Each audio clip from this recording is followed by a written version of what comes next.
Hi everyone! Does anyone here use Emohawk? I have a few grievances with it. That's what I'm using to play Mystic Quest, which is what we're playing tonight. It's, Oh, I don't have my coffee. For one thing, Retro Achievements works, but there's no pop-ups. It makes the sound, and I get achievements, but it doesn't have the pop-up. Also, basically always, I have to completely remap my controller, especially if I use a different controller. Is there any way to, like, just save multiple controllers at once? Anyway, just one quick sec, I gotta grab my coffee, and then we'll get right started.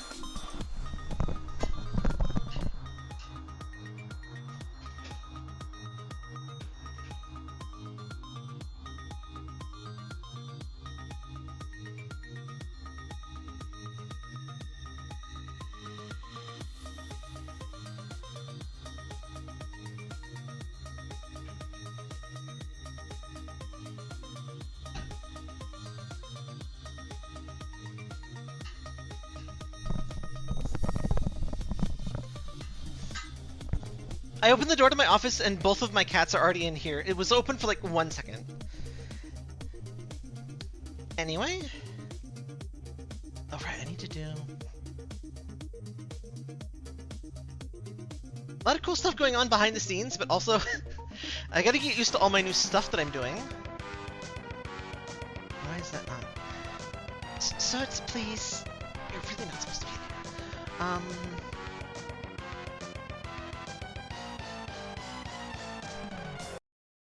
Hide that menu, please. It is like just slightly outside of its containment.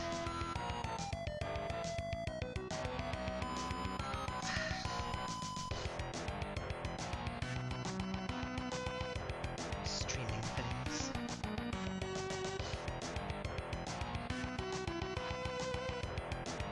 Alright, close enough. So how's everyone doing? It's Friday.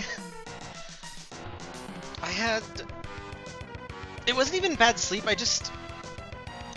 wasn't sleepy until like 3 or 4 a.m., so I just stayed up because I don't want to just waste time in bed. But I also just like... So I of course slept until midday because... I need to redo my audio or my OBS stuff. I have all these nice new layouts and everything, but I'm not quite used to using them yet. Hey, Doc!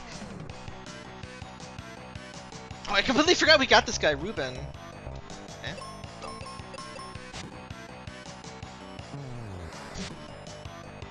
The damage sprites are, like, my favorite thing. That and the shrug sprite.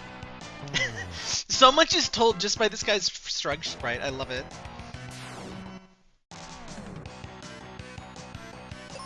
I hear that more people than ever are using YouTube on TVs and stuff, so yeah, I bet a lot of people just watch it active and stuff. That's what that lurk emoji is for, though. Oh, it's really to spam that. On Twitch, I made the lurk emoji free for that reason, but you can't do free emoji on YouTube, at least not yet. YouTube has been doing, like, more stuff for live streams. It's still not nearly as much as, like, Twitch does, but...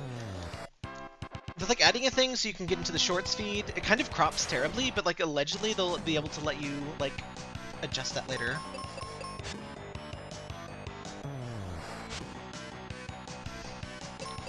The music in this game is boss, but like, well, like a lot of SNES games, I do wish it had a lot more music. Honestly, that can be one of the best things in a remaster, is just more music. Oh wow, you used a spell while confused. There's so many different forms of confusion in games, so that's not an uncommon one, that like you just pick a completely random action. I would say more often, at least in Final Fantasy, you just kind of attack a random target with a physical attack. Which is still worse than a wasted turn, but at least you're not going to cast like death on your healer.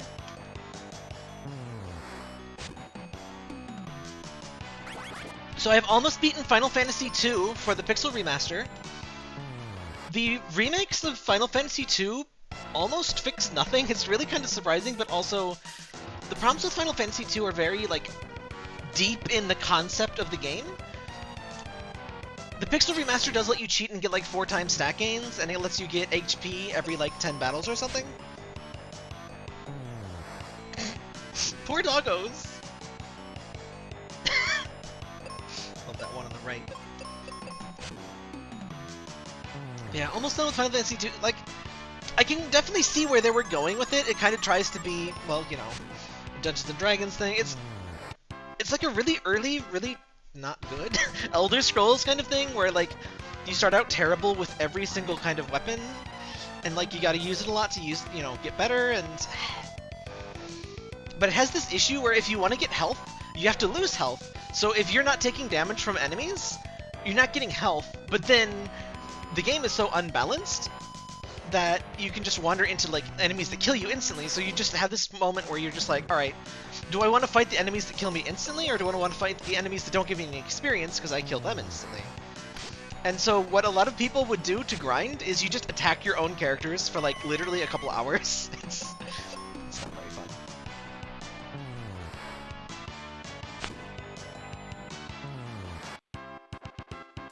Sneeze. Glad I found that mute button.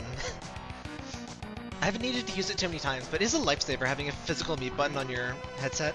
I love this headset, by the way. Uh-oh, second one.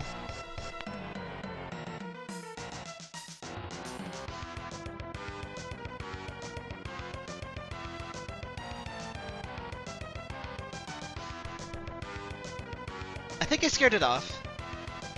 How many times do you sneeze, chat? I usually get 2, sometimes 1. It's kind of a split. I've known people to do multiple.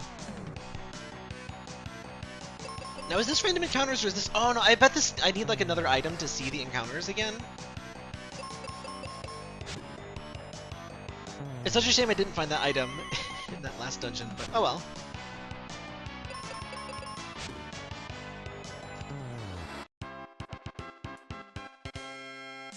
Let me just make sure, because we had this issue last time. Is chat working?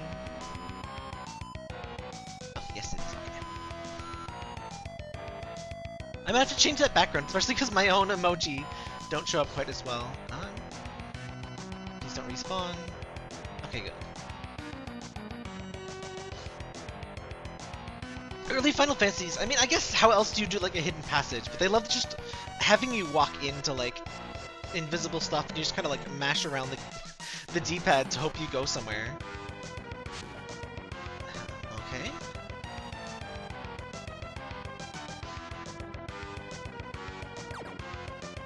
I just had a run button. That's another thing I'm very spoiled about in the Pixel Remaster. You can run quickly, you can turn off encounters if you want to, and you can increase experience, which can be game-breaking, but like some of those old games, like they're just too grindy, or you just get stuck or whatever. Especially Final Fantasy 2, like it's all but unplayable without the buffs. So where do I go here?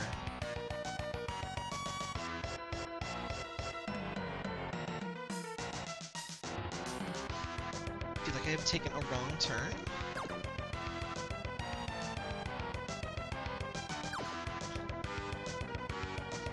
I love how intense the music is when you're just completely lost and just like nothing is happening, but it's so intense. Alright, it's gotta be down here somewhere.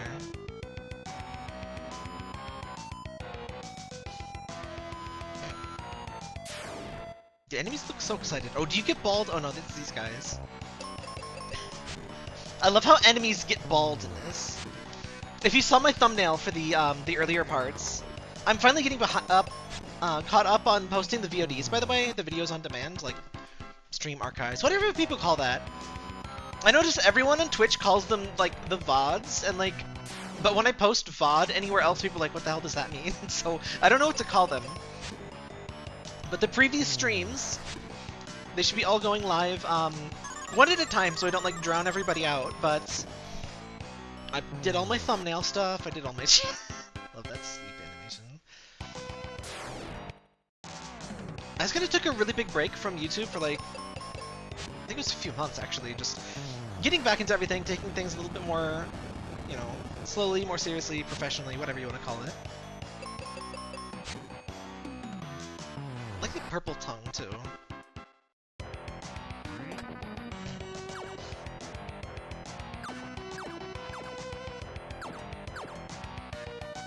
This definitely gets called like baby's first RPG, and it definitely seems to have been designed specifically to be so.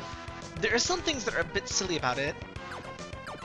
Like, the treasure chests are kind of particularly meh.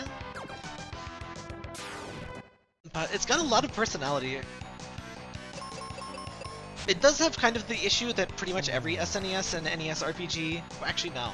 So, every NES RPG could deal with about 1/4 as many encounters. Every SNES RPG could do with about half.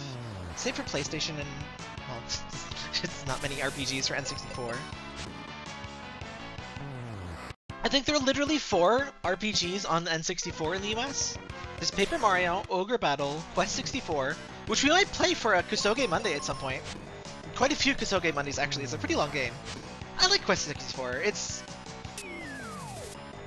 one of those games I hate to call bad. It's not good, but it was clearly rushed and had some good ideas, but just couldn't figure them out in time. It's so funny they rushed it too, because like, you're rushing to get an RPG on the N64. Like, what's your competition? There's Paper Mario, there's Ogre Battle, and there's I don't even remember what the 4th one is. I think Japan has like a couple more.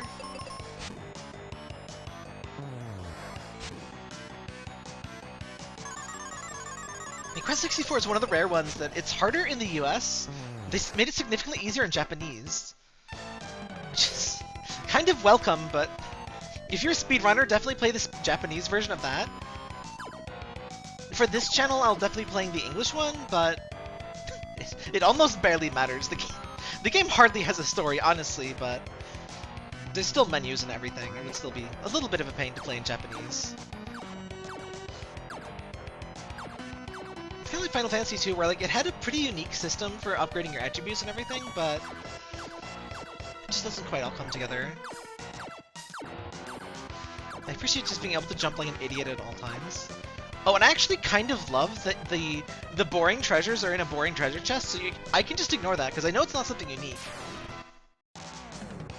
I do kind of wish other Final Fantasy did that. Like, I try to just get 100% completion anyway, but...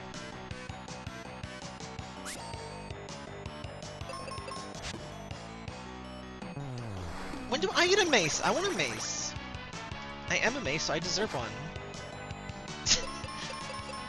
Would that be, like, weird, my character wielding a mace? Like... Maybe it's alright as long as they're, like, cousins. As long as they're related, keep it in the family, you know?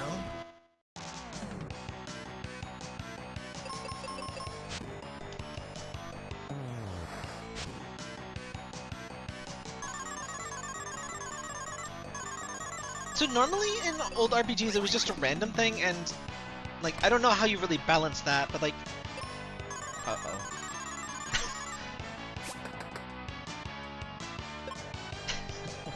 Let's just run. Who didn't run away? But why? Oh, crap. Let's do that a little better. I kind of didn't notice our HP.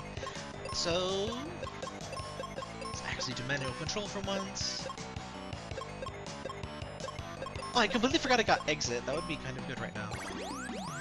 Oh, you selfish jerk! Oh, I turned him off auto or manual control. Dang it. Well, he's healthy now. Cure myself.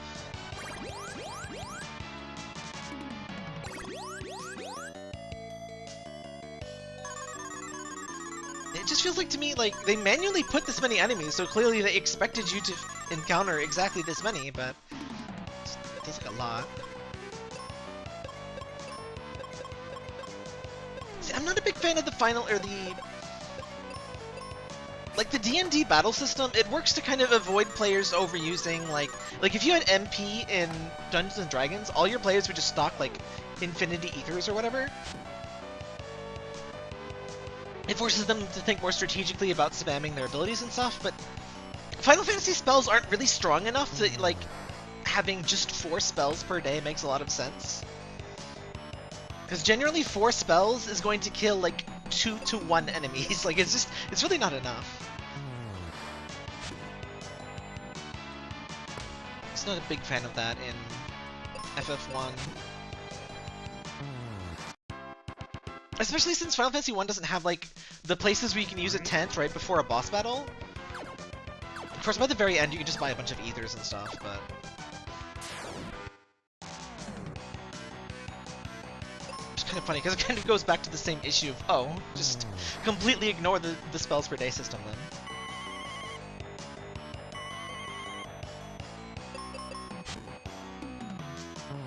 I am tempted to hit that speed up button, but then it ruins the music.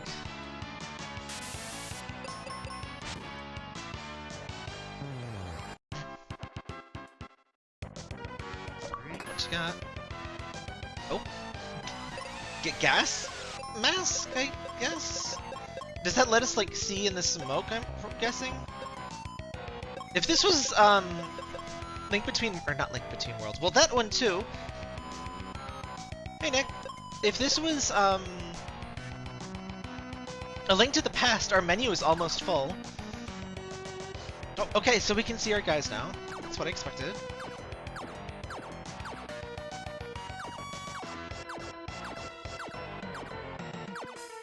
I don't think this is any faster, but it feels more satisfying.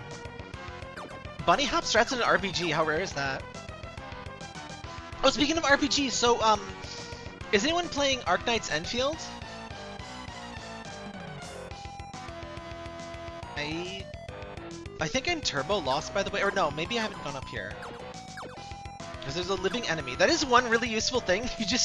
You know where you haven't gone because the enemies aren't dead yet. That's a very Doom kind of thing.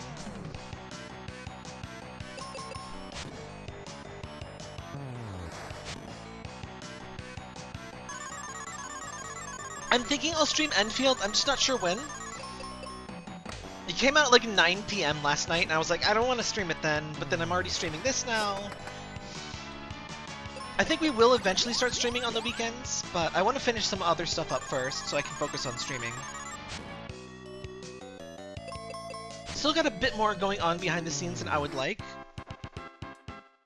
Hoping to get to a point where I can mostly just worry about selecting streams, being entertaining, and, you know, streaming. It's actually quite a nice reward for just being able to avoid these encounters by getting that item. I do like that.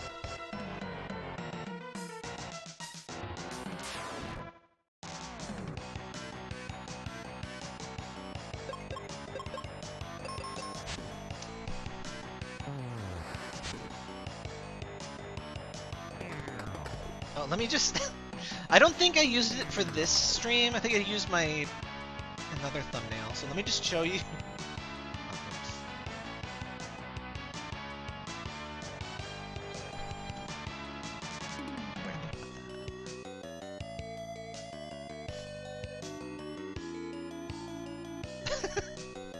So this was the thumbnail I used for one of the earlier streams, because, I mean, hey. Oh, then of course there was this. For episode 2.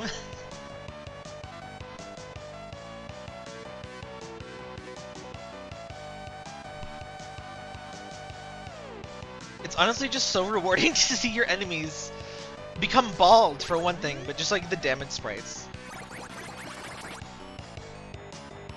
That is something they almost just barely do in Final Fantasy Adventure. It was the same team between these, right? Like,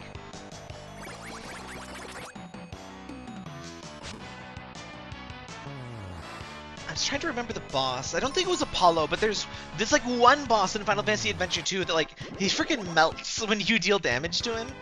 It's like kind of disturbing for, you know, little babies first. Well, not babies first. Those games are very inconsistent in difficulty. Do they still make Saga? I haven't heard of one in a long time. That's what the Final Fantasy Adventure series really was, or like was before being localized. You just had to call it Final Fantasy to sell at that point.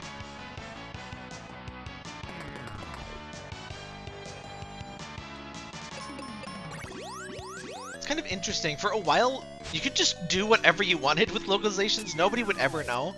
That's why we ended up with Final Fantasy IV being called Final Fantasy II.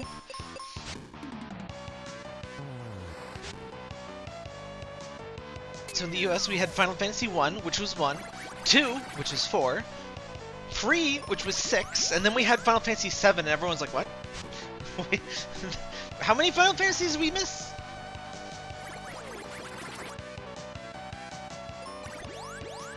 It's really, like, confusing me. But where did you come from? Don't you be alive, or, you know, whatever the equivalent is for a ghost?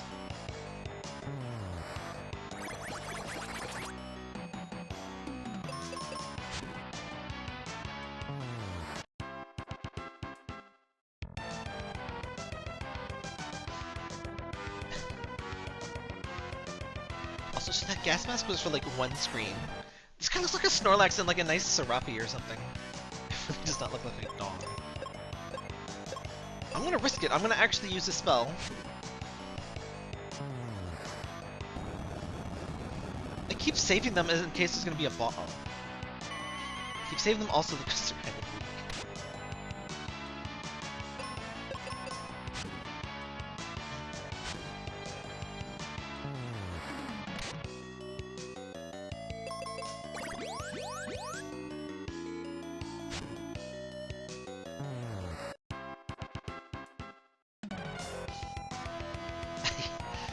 I'm not sure if you're a boss or not. I assume not because you're human, but like... I actually kind of miss this aesthetic where the enemies are just huge. It was really just because like they wanted to be able to show so much more detail on the enemy sprites. So that's why it's pretty common in SNES RPGs for the bosses or the enemies to just be gigantic. But it's satisfying to fight gigantic enemies in 3D too. That's the one thing that really interests me about Final Fantasy 15. Like, there are giant enemies, but I tried both demos, which what game has 2 demos, but I didn't like either of them, so I don't know if I would like that game or not. Any opinions on that? I really enjoyed the Final Fantasy 7 remake. Oh, it's Medusa. You gotta have a Medusa somewhere in your game. Chat, what are snakes weak to? Is this holy? Yeah. Gotta be that, right? Nope.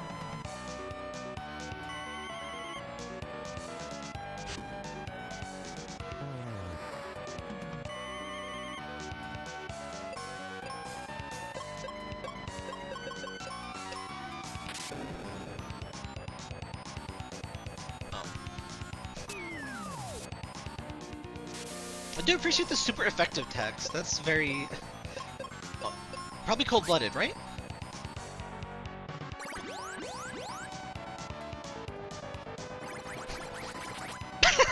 I had forgotten that that was... Oh. Nice thing to try. Ow. Nope. Did it just attack me with body odor? Disgusting. Oh, I should probably heal.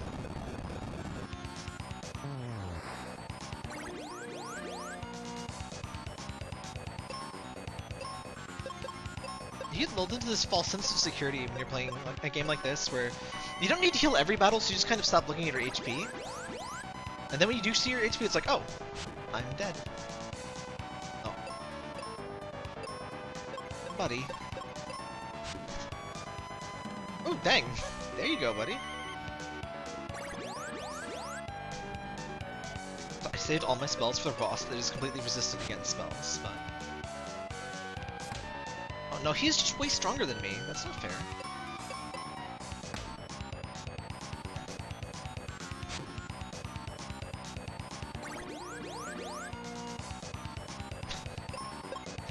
Really shouldn't even be bothering with those, bro, but...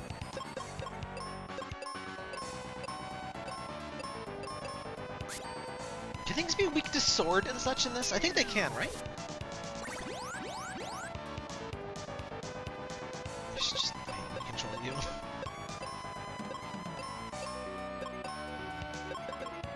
Knife.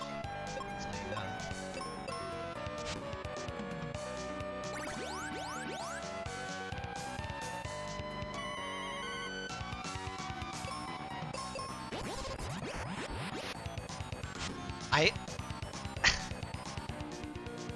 Great. I absolutely cannot wait until I get something that resists confusion.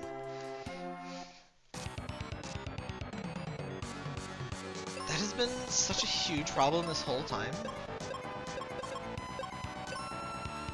I think they did like okay damage. confused already. I guess that does okay damage. It does more than my regular.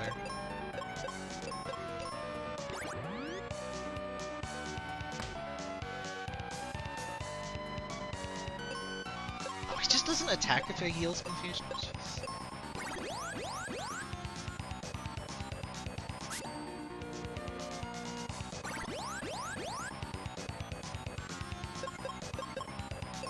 I wonder if they had like a big debate with Nintendo of like how many pixels of cleavage they're allowed to show. Like 4 is okay, but if you have like 6, that's I don't know. Can I do single target?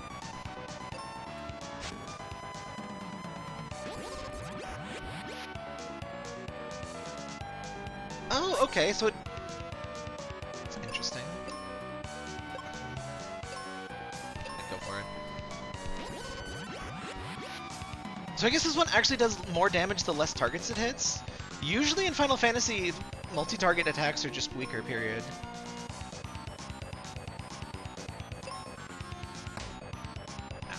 Oops.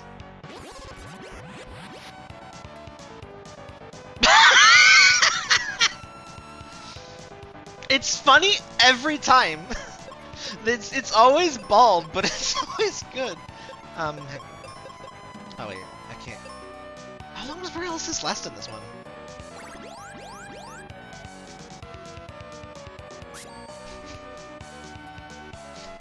Listen, I'm just going to make every thumbnail just bald in this.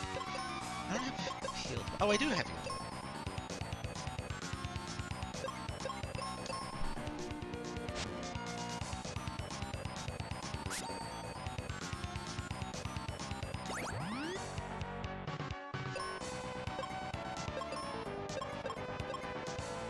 Not already.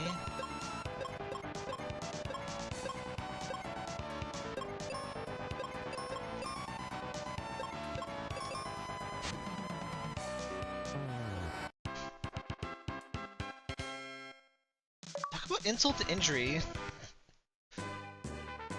Bald and then dead. Like, what's up with these things, by the way?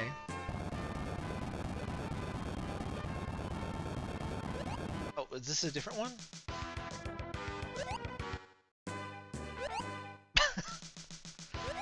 I've heard that sound effect before. So we're going to the lava dome, right? Where's the so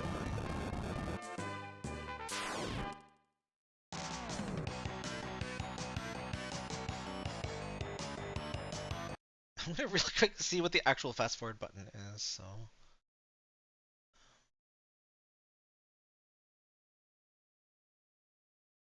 For Pete's sake.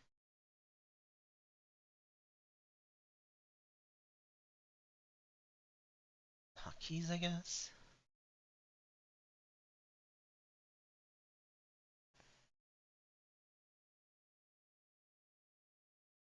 Emulators have so many buttons. Reset speed. Equals.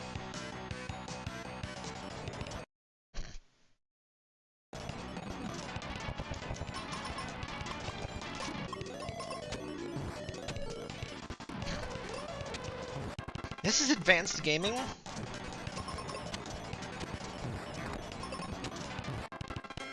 Let's mute the game for a second here.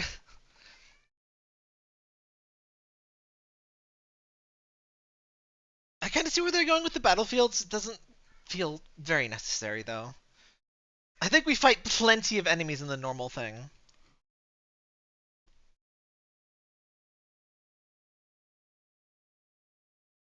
None of these enemies even get bald, so, like, there's no point to this.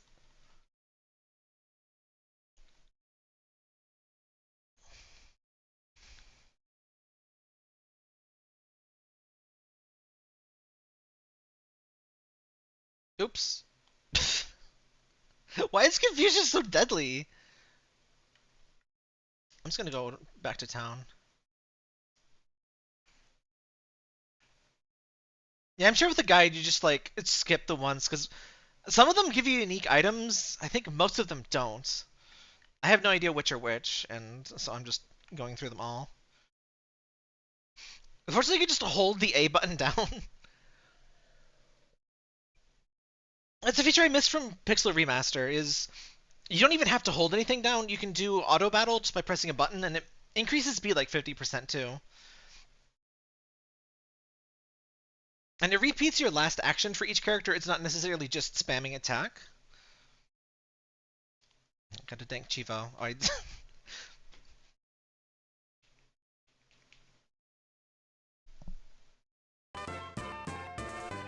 I didn't see what we got, but I'm sure it was something.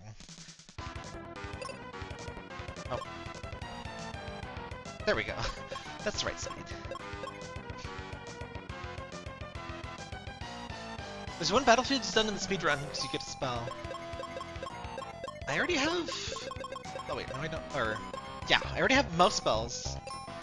I'm not sure which one that was.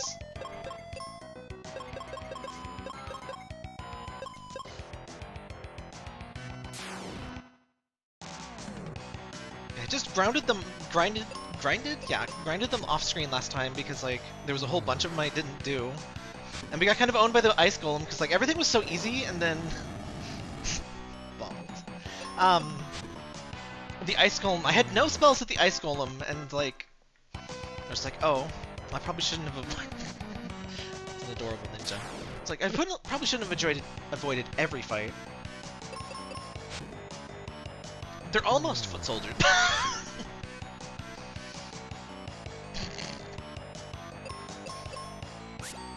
You just gotta feel sorry for some of these. Did Mystic Quest like sell poorly or something? I know it kinda got made fun of, but it's a pretty good game. I don't think we ever got a sequel or anything, did we? Not Wings. Is that their actual name, or...? Yes it is, that's great. All of my thumbnails are just gonna be all of the bald enemies. I hope the final boss is bald. Don't spoil it if so. Oh. Interesting.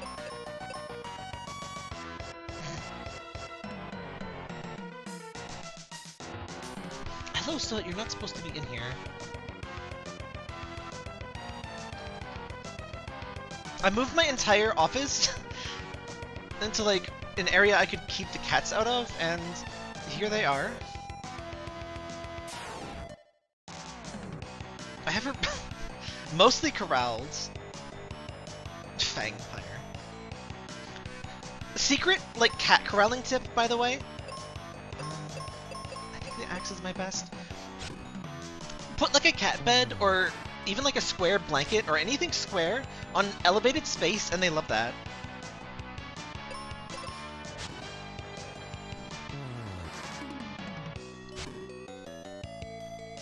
So this game just needs... Instead of a death spell, this game just needs balls, and it just instantly kills them. You do have some fashion going on. Oh my god, I love the turtle! Adorable. It really reminds me of Rocket Turtle. The sprite, not this one. Who here seen Sleepy Princess in the Demon Castle? It's a really good anime. It's a comedy, and she's just like... She's basically me, she has no morals and she wants to sleep all the time. She gets like kidnapped by the evil demon mastermind and she like kills demons to make like fancy bedding and stuff. It's great. And so there's a rocket turtle that's a turtle but a rocket. And the turtle explodes because that's the only thing the turtle can do. But it's like tragic because he's adorable.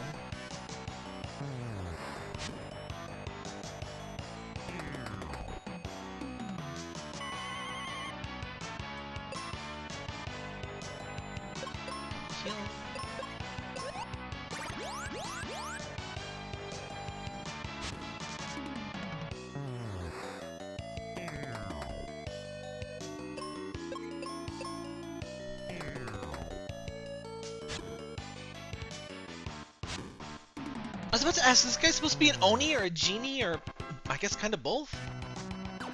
A Joni, if you will?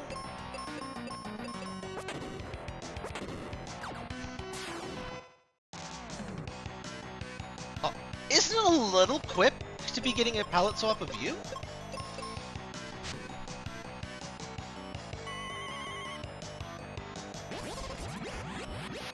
That imp on the left is gonna cut his nose off. It's a fun show. It's a manga and a show, and there's only one season, but it's really good.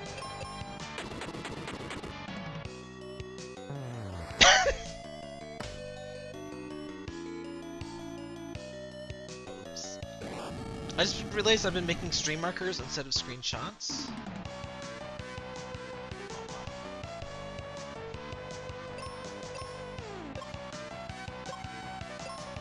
You are not an enhanced, like... Oh, bomb, right.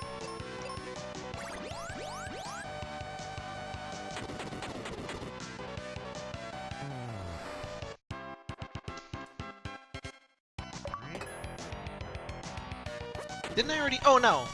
My buddy has life. Okay. I believe we're, like, at least halfway through the game. We found 2 of the crystals, so makes sense. But consider the amount of spells and stuff we have, too. Shiny gold?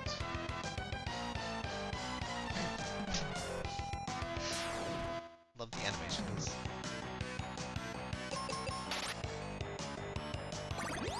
I swear the claw is so bad. Maybe it's related to the power glove.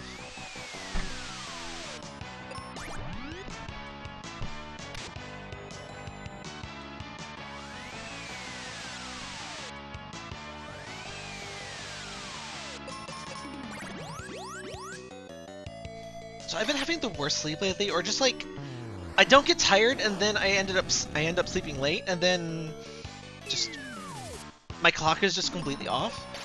And I've noticed I get really weird dreams, just like really vivid ones too. Not necessarily nightmares, just like odd stuff. So this weekend, my main job is to just like fix my sleep, because I wasn't sleepy until 3 AM, and like. I just have that feeling like I know if I go to bed now, I'm just gonna lay in bed and not do anything and just waste my time. So I was just gonna wait until I started nodding off, and that took until like 3 or 4 AM.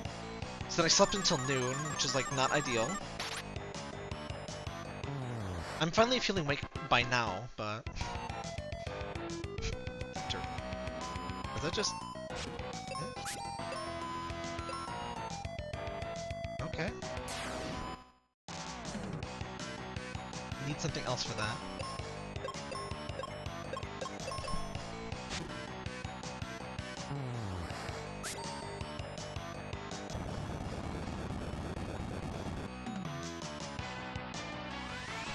Aegis just not so good.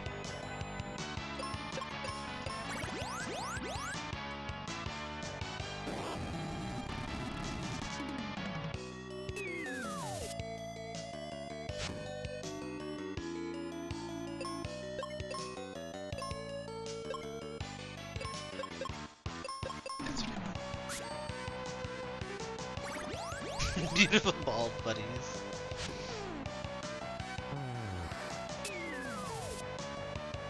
I hope at the very end of this it has like that that video game Castrol where it just has all of the enemies, but it's all of their bald sprites. A menagerie of balds. I don't really need to... Oh, whatever.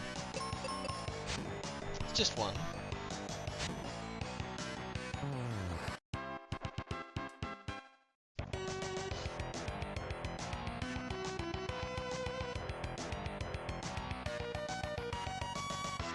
Isn't a dome kind of the opposite of a volcano, by the way? But whatever, dome sounds cool. Then again, lava basin's not that bad. The basin versus dome meta. I love whatever he's doing with his arms there. Let's try pause.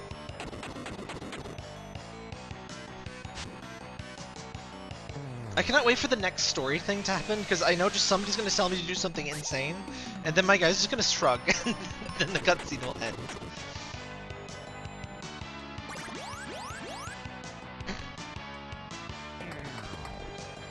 He like lost a little bit of weight from that attack, look at that.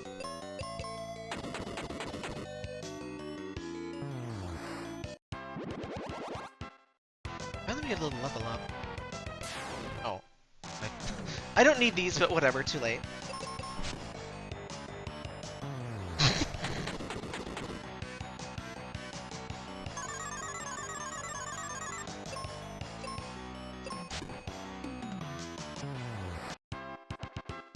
Alright, what you got?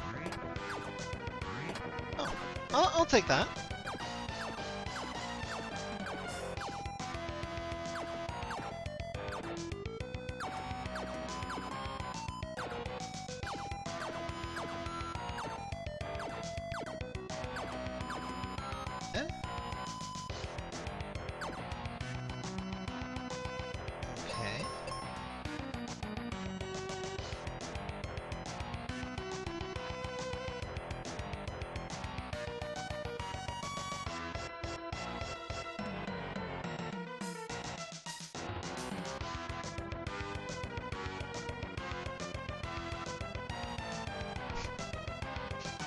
There's one pixel where my hair doesn't have an outline and it bothers me more than it should.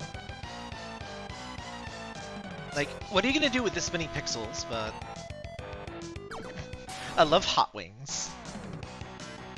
It's called the lava dome because it's very bald. I'll accept that, yes.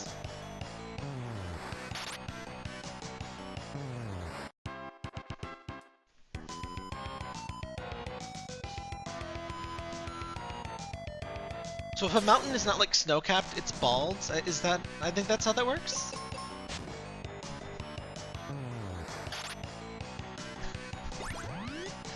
I wonder if anyone on the team was like bald and got like a little offended by the game.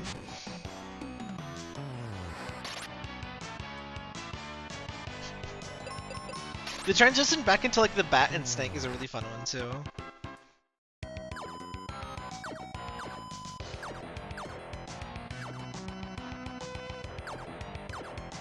Not gonna bother.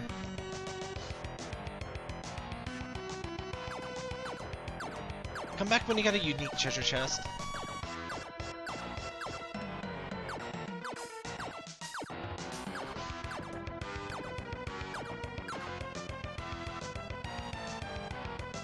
Wasn't I here before?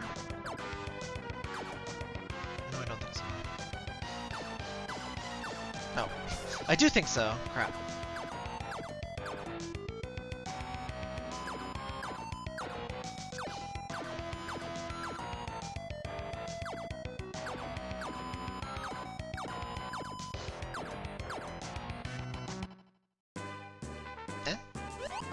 That's where it came from. Oh. Great, now everything's respawned.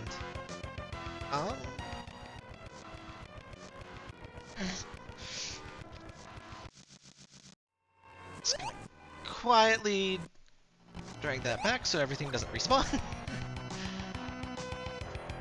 Oops.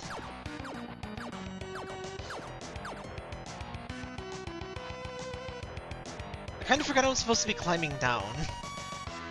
Let's see if that helps. Ninjas?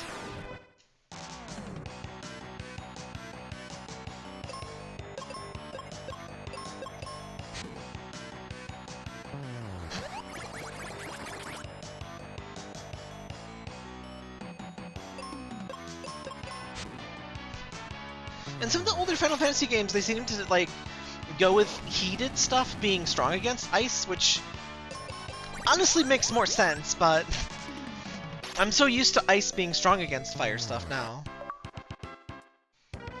By the way, the 360 achievement noise, I have retro achievements on, but for some reason in Emohawk I don't get the pop-up. I get the sound and I get the achievement, but I don't get the pop-up and nothing seems to give it to me. I even looked online and of course, searching for anything just kind of sucks now. I'm guessing Thunder? Google just kind of sucks now, so I couldn't find any help, but... So I'm getting dank Chivos, but I have no idea what they are.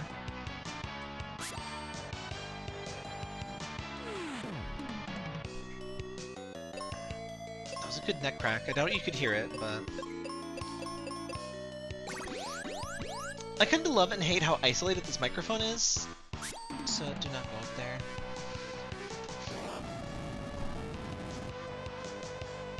You get like no background noise, but that means you also don't get to hear my cats like whining for attention, which is kind of funny sometimes.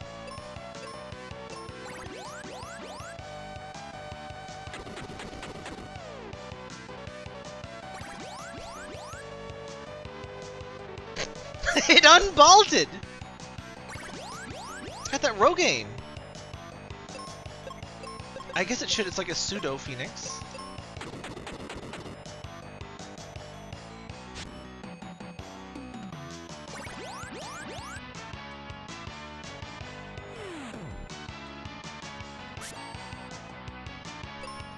Having cured yourself feels so necessary, and enemies having cured feels so rude. I almost popped off. I was fighting Chaos in FF1 on the Pixel Remaster. It's honestly so much funnier with no animation. He's just completely on the ground in one frame. But yeah, I was fighting Chaos in Final Fantasy 1 on the Pixel Remaster, and I thought Chaos was going to be a joke. He's a joke in the NES game. Apparently in all of the sequels he is not, or the remakes. And so, like, he just cures himself in the middle of battle for 999. It's like, gosh dang it. So that set me back like 3 or 4 turns at least. And then I found Warmech, and so I was expecting Warmech to be really strong because it had a reputation in the NES game for being stronger than Chaos, or at least having more HP. I killed it in one hit, actually. It took like 2 hours of just running around to actually find it. So I was like level 70 by the time I found it. My martial artist punched it once and it died. It was very unimpressive. Oh, those are some of my favorites too. Not two. I like some concepts in 2. Alright. My favorites, I pretty much like all of the SNES, PlayStation, and PlayStation 2 ones. I specifically love 4 through 10. And kind of 10 too. Not the story part, but I haven't played most of the new ones. I should get to that. I got Type 0 and... Oops. Oh. I had forgotten that you're supposed to have some kind of, like, stone attack. That hasn't happened yet, as far as I recall. Oh, yeah, 10's very emotional. I love the story in 10. See, I feel like a lot of the early Final Fantasy games try to be quote-unquote sad by, like, they just keep introducing it and killing characters. That's something I particularly don't like in 4, and I guess 2 is even worse about that. It's like, I don't have enough time to get attached to these characters, they just disappear. And then it turns out in 4, most of them aren't dead, but like, whatever. But 10 really hits a lot harder in my opinion, like, stuff just feels more like a big deal. And obviously in 7, like, it's a lot more impactful when only one party member dies, and they're like, actually for real dead.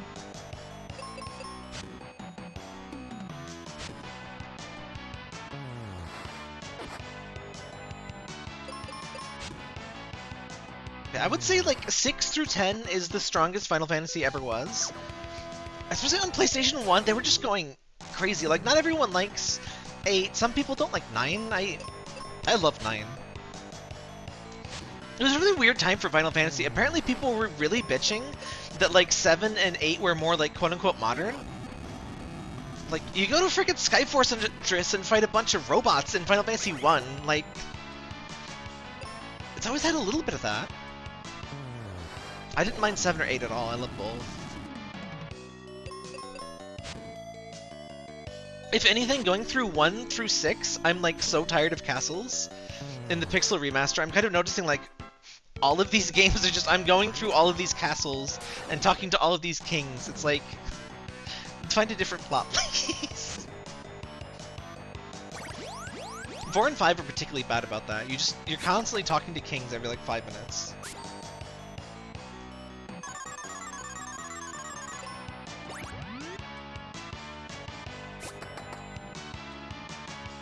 Speaking of kings, I love the Final Fantasy 4 or Final Fantasy 5 cast. You've got Princess, you've got Princess, you've got King, you've got Princess ? / Future Queen with Curly or Kryla? Kryla. And then there's just Bartz. He's just Bartz.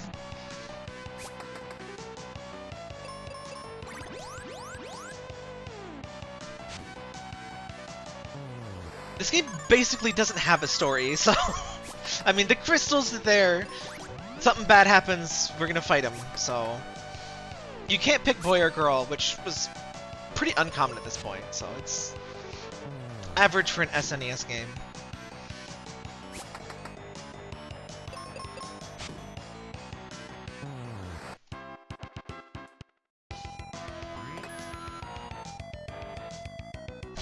It's kind of funny to just walk by the enemies. They're doing all these like fancy animations. Like, yeah, I'm just gonna hit the moon helm and leave. They're one step away from me, but they're like, hey.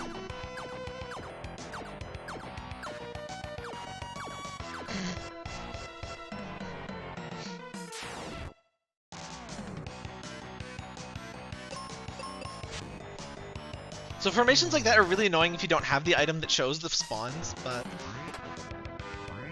What do refreshers even do? Do they give you more magic, maybe? I don't think I've ever figured that out. I keep forgetting I can heal outside of battle, by the way. Okay, refresher.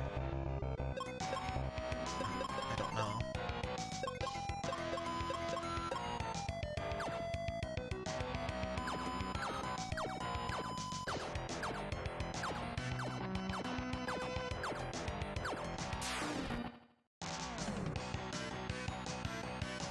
I'm a little disappointed we don't like break the horns or something on the imps. That would be relatively bald. A bald equivalent.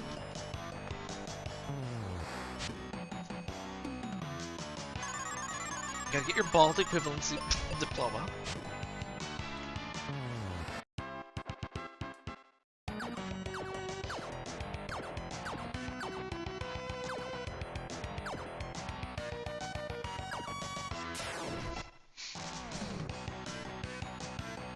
I feel a little bad about it, but in Final Fantasy V, I can't wait for Galef to die so I can finally get Kryla.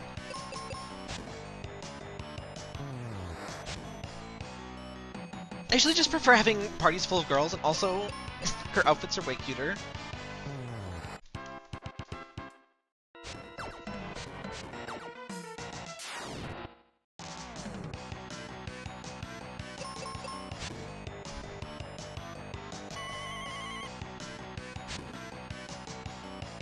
It's so funny what some Final Fantasy fans consider like bad writing, like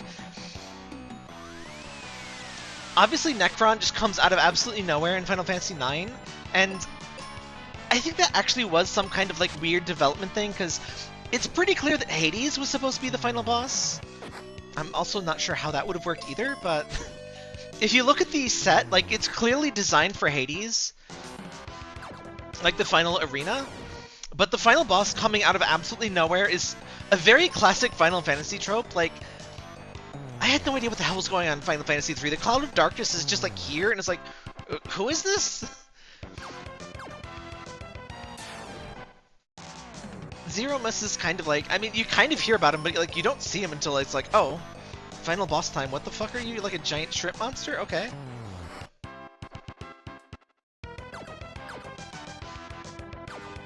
I guess technically you see Garland in 1, but then it's just like all of a sudden chaos. Final Fantasy 1's so funny because like there's the thinnest thread of plot at the very beginning, and then you just kind of do random crap, and then there's a plot dump at the very end, and you're like, oh, that's why I was running around all of this stuff. Okay, I forgot this game had a story. What is this? Oh.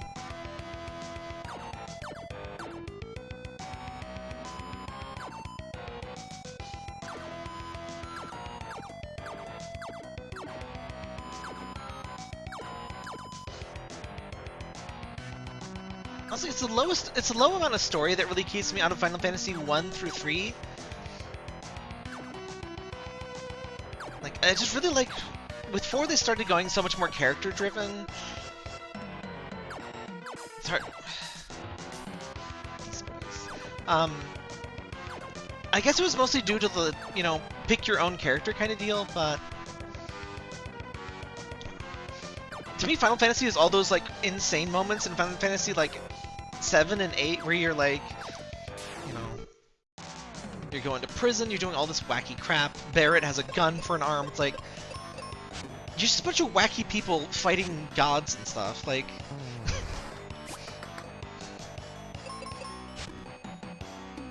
by the way, the Final Fantasy VII Remake is so good.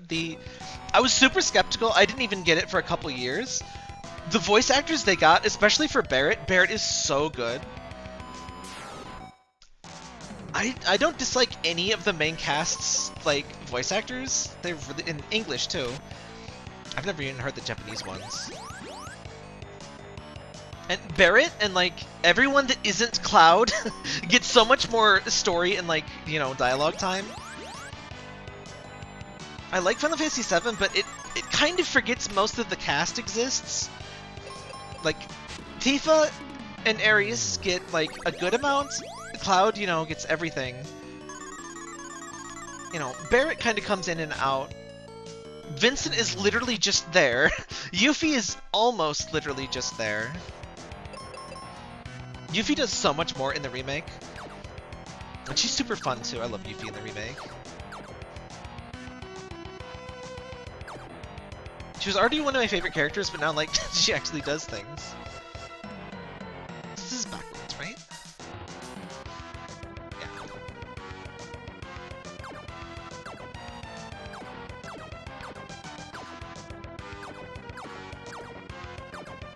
Just everything looking the same in these older, like, tile-based RPGs is really how I get lost. How can anyone not be a Barrett fan? He's awesome. I find it hard to pick favorites in that game. Also, I love Cloud. They do such a perfect job with Cloud. He's like exactly the sort of like edgy but sort of like a dumbass that he should be. It's really good. Because everyone's like, Cloud is cool, and like he is kind of cool, but he's definitely kind of a loser too. Like, he's trying very hard to be cool. It works better than you would expect, but like, he's totally a poser too.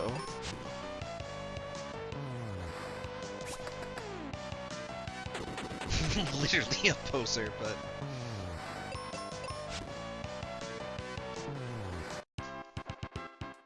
it's kind of funny discussing Final Fantasy stuff. Like, how are you going to talk about spoilers? I mean, you know, we're talking games that came out like 25, 35 years ago. And it's just hard to talk about any of them without some spoilers. But at the same time, like, Final Fantasy 15, I would get actually spoiled. I don't... Of course, with Final Fantasy 15, you could tell me, like, some character dies, and I, like... Who is that? I don't know that person. I know something Lucius Calum. They left their Latin crap from 13 and 15. Like, what was up with that? Hot wings.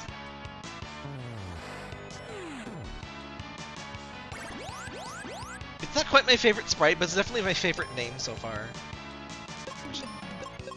You know what? I'll risk it.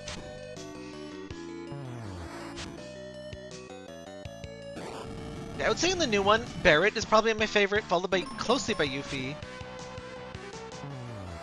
Not really enough Sid or Vincent yet to like say much about them. Tifa was my favorite in the first one, and she's still pretty good. I still ended up with like the Ares affection points being higher than Tifa's somehow. I even like intentionally tried not to, but oh well. I'm lost again. Oh, just follow the undead and not dead enemies. Oops.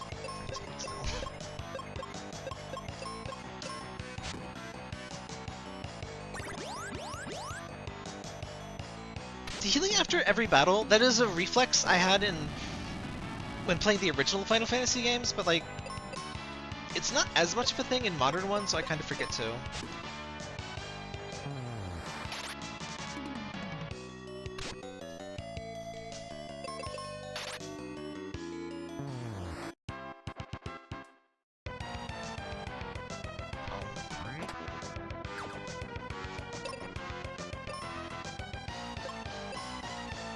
still not being able to used to being able to just save anywhere.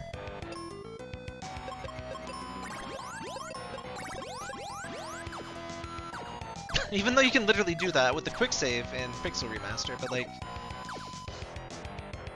SNES games, and especially PlayStation games, were very picky about where you could save.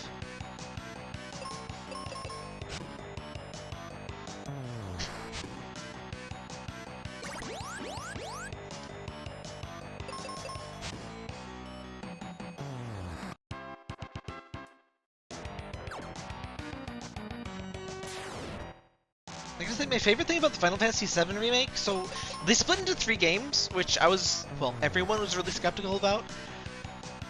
I think it makes sense considering they expanded the story a lot, and the final battles in the 2 games that are already out, they really do feel like final battles. And they really learned a lot from the first game. I have a fair amount of complaints about Final Fantasy VII Remake, the first part. I hate the way they named it. It's like, so Final Fantasy VII Remake is the first third, Rebirth is the second third, and I don't even know if they have a name yet for the third one. But we finally got, you know, world map. I was actually like shocked that they would have a world map, because Final Fantasies don't usually do that anymore.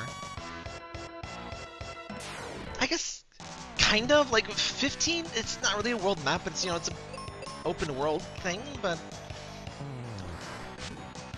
I just miss being able to fly everywhere in the airship. It just feels so nice when you finally get the airship.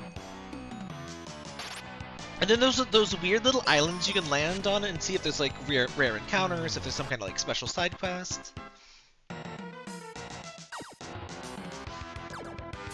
new boys. I just noticed they're like eating a little fly at the end of their tongue. The pixel artist had so much fun in this game. I love it.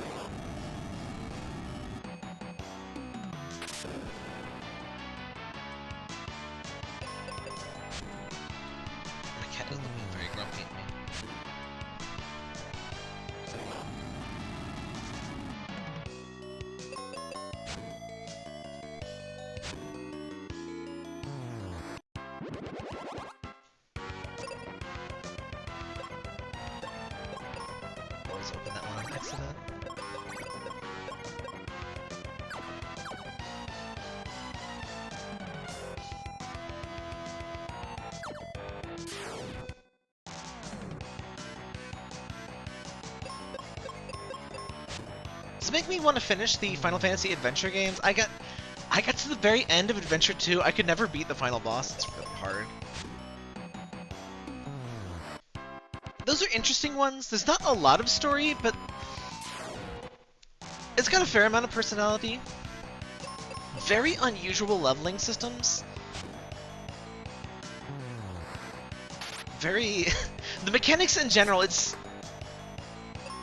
At least aesthetically, it feels like it was kind of designed for kids, not even like a negative way, it just feels like that, but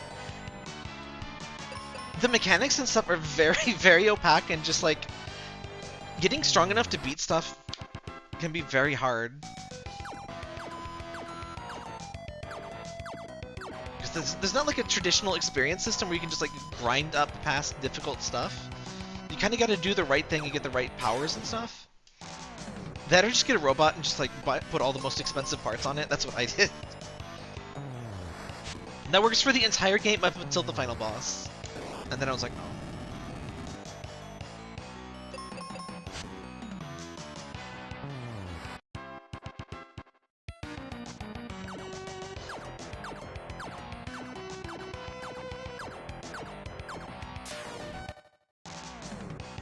I feel like the dungeons have gotten like exponentially longer. It might just be because the first couple were insanely short. But here we are, like a full hour in. We're still in here. We're still in the bald dome.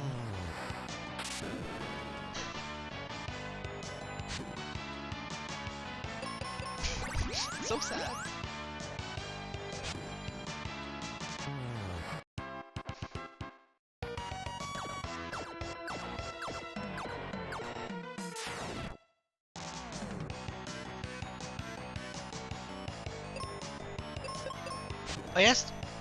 I asked earlier, but I'm not sure if anyone was here yet, but like, Is anyone playing Arknight's Enfield? I'm not sure if I want to start it before I stream it or not. I have a feeling it could be one of those games with like a 2-hour tutorial and just streaming it would be terribly boring. But I don't want to like spoil things, I don't know.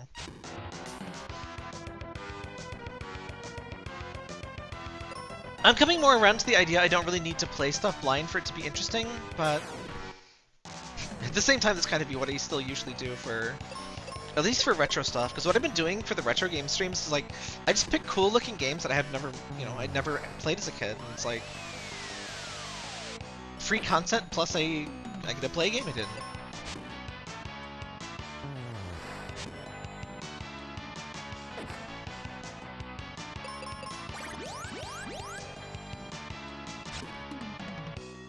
It's cool the Mana series is getting so many remakes and such, but remake this, why don't you? Or actually make like a second one.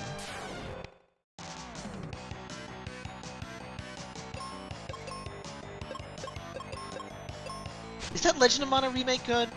I absolutely loved that game as a kid. I guess a lot of people don't. It's definitely unusual.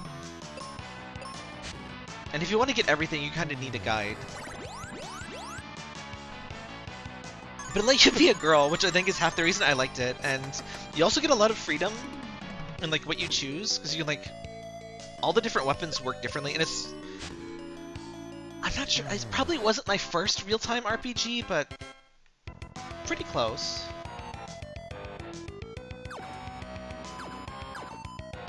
I didn't have many SNES RPGs, I had all of that on PlayStation 1, I got super into RPGs.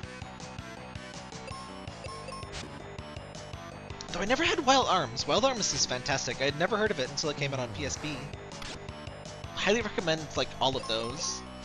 If you only play one, probably play 3. But 1 and 2 are both really good. They kind of get hit pretty hard by low budget translations, but the game's still fun.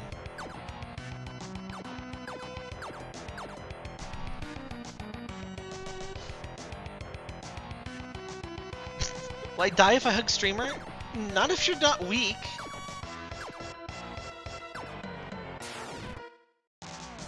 So my cat is sitting here like, she's right to my left on the desk and she keeps like looking around very like frustrated or upset. I don't know if she's like, why is mom talking all the time and not paying attention to me or what?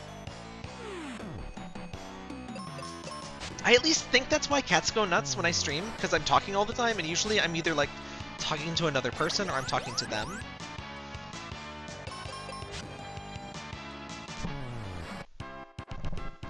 That or she just doesn't like that the heat is constantly on today because it's like beyond freezing. It was negative 50, or not 50, it was negative 25°C outside yesterday, which I think that's the point where it's so cold it doesn't matter which system you use. It's a little better now. At least we're not getting like insane snow. I think pretty much every state to the south of us is getting major winter storms. We're just like, it's just cold here. It's not a big deal. It's very windy though.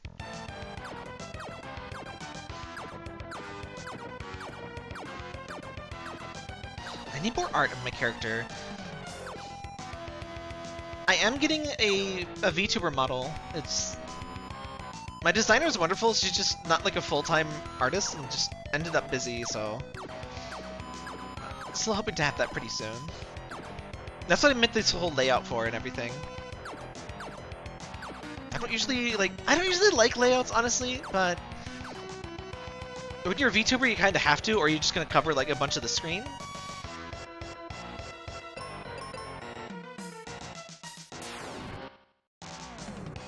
I figured this way, it's not wasting too much of the space of the screen. And I get to have the nice isolated chat this way. My chat's not really super active, but... By the way, if you watch, even if you just like lurk, I always really appreciate just saying hi. I just like knowing people are just enjoying the stream and having people to bounce off and everything.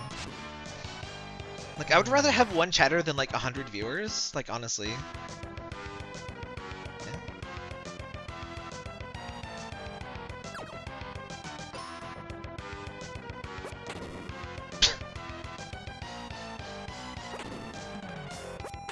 Why can I do that?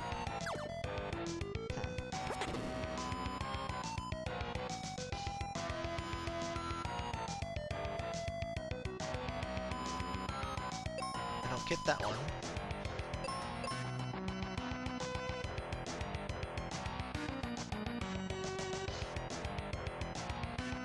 Playing retro games with headphones can be kind of annoying because a lot of them would use... They had very limited audio channels. So very often you'll hear stuff like this game where there's different instruments in your left and right ear. If you're playing on especially on an old CRT TV with probably bad speakers, you wouldn't notice it like at all. But on a really good headset, it's very apparent.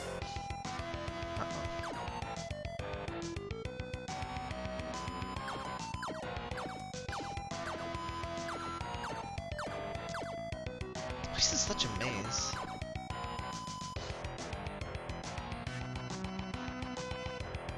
I feel like that's just items. I really don't want to have to open a map for like baby's first RPG, but I think it's slightly tempting. Speaking of the dying if you hug thing, one thing I am having like a redesign of her slightly is the spikes are going to be a little more rounded.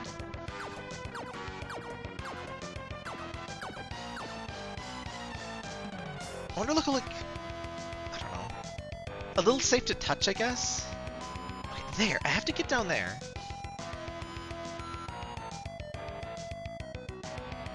Do I like fall from here? It seems ill-advised, but...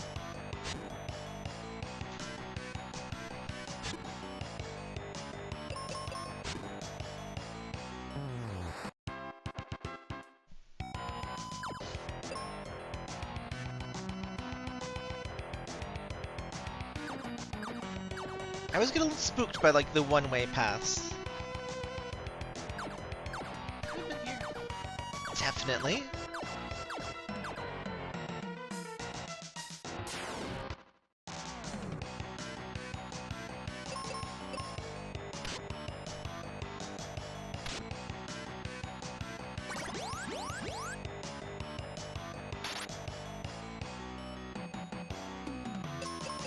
Well, I do feel the amount of enemies is a bit much in this. I do really appreciate that when you're lost and like trying to figure out where to go, since the encounters aren't random, you're not getting, if you're backtracking and stuff, you're not getting encounters, so it's a lot less frustrating that way.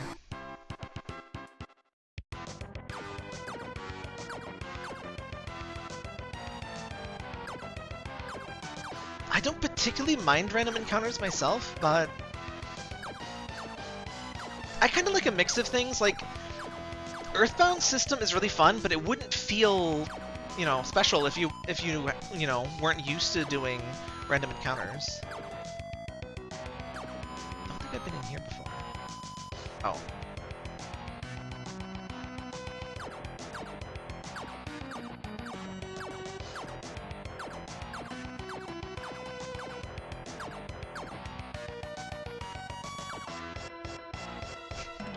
They really love that one, like, guitar riff, like, MIDI bit.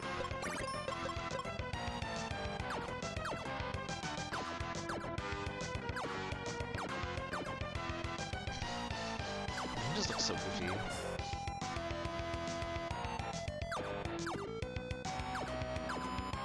Oh, no, I have been down here.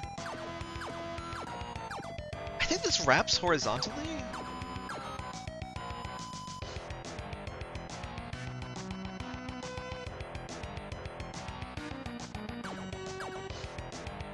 Clearly just need to get to that door, but like...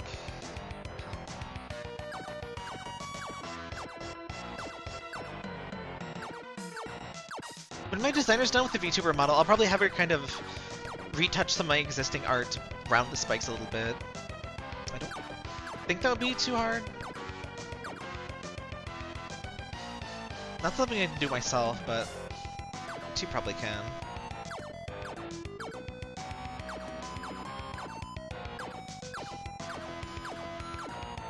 I'm also considering getting like some background music and like custom sound effects for the stream. I'm just terrified of like getting a random person on VGen, because it could be AI stuff, and like with AI images I can definitely tell. I'm just not sure if I got like AI audio, like if I would.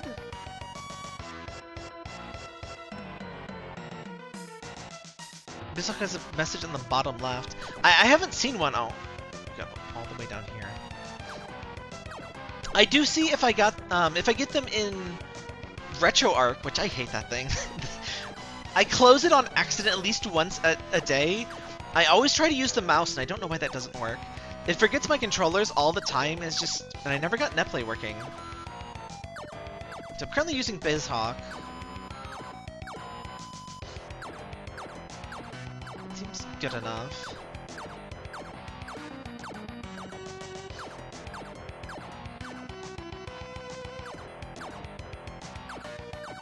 I just want the most accurate emulator that, like, doesn't give me weird issues.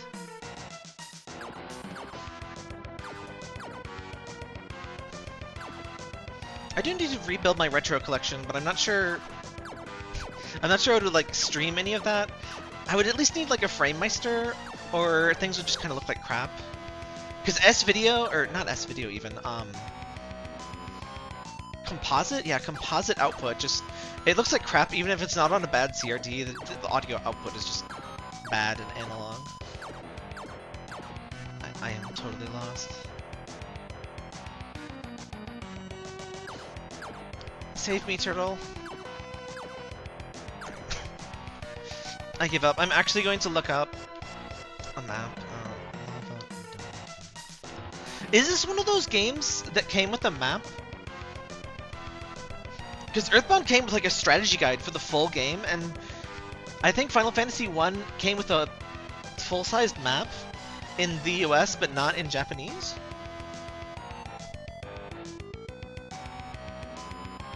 Okay, so I'm looking at the map now. I've been everywhere here except for the one area I want to go. Oh, why does it do that? Oh, whatever.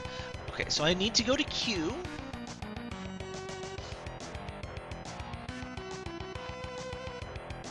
I was gonna take a break after I like finish this area, and it's going to be like the entire stream. Oh, I know how to like find my achievements. It's just like it's not the same if I don't know what I unlocked, because like I get the sound, but it's like, but what did I get?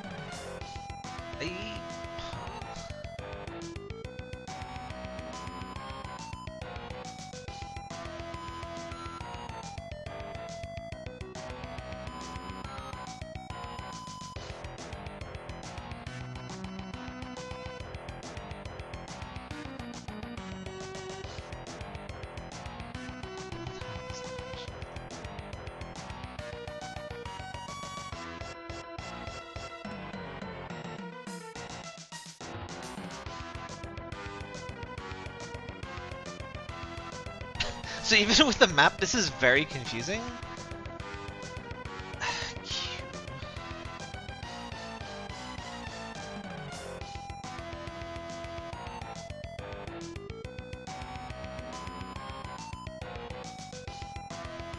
Q is here. Looks like I need to clear those gold things, which I don't believe I can do that yet. It's either O or N.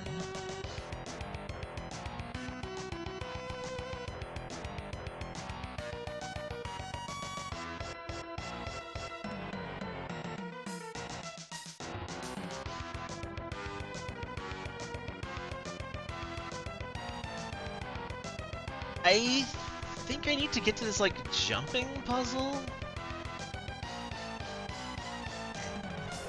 M. Pretty sure I've been there before, but... Alright. First things first, where the heck am I now?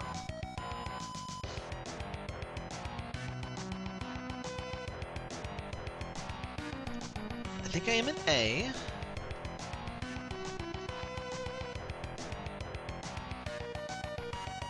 Okay, this is definitely A.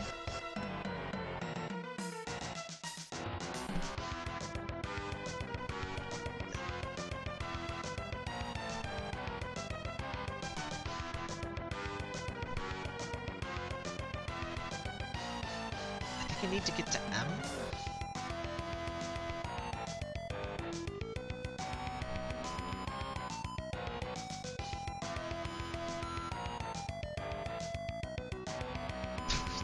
I did not like this map.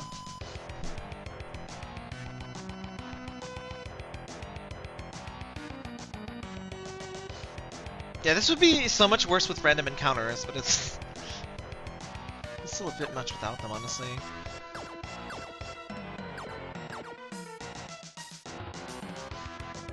Alright, back here. Actually, I think I have to fight you to, like, clear the way here.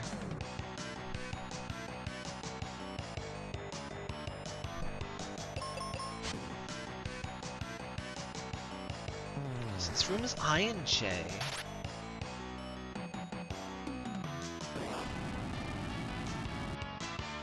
J leads to K, which goes to M. I think that's the move.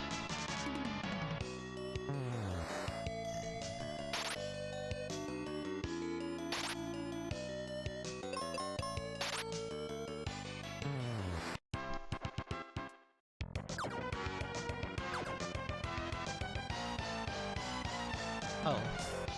Can't go that way.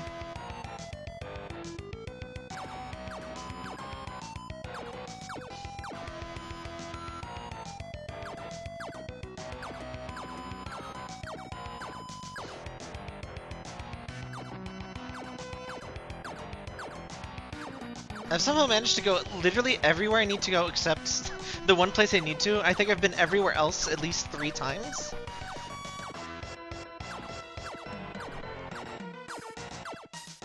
So this should be the way out.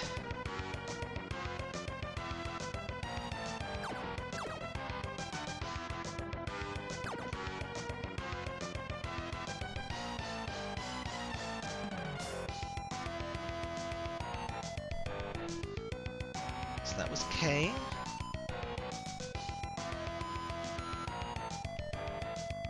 This is M.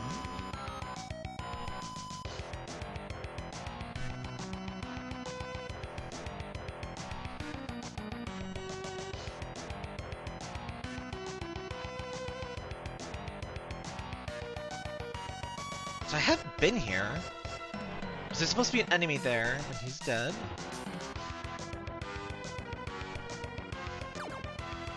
Oh, you can jump over these! Okay. I was trying to figure out, like, what do you do with these?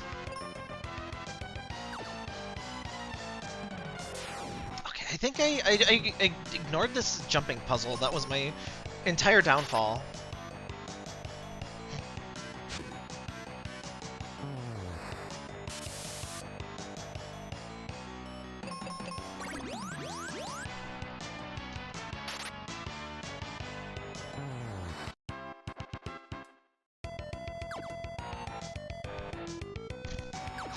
I've been playing Pixel Remaster so much, I almost pressed the map button from Pixel Remaster, but no, it's not going to help me.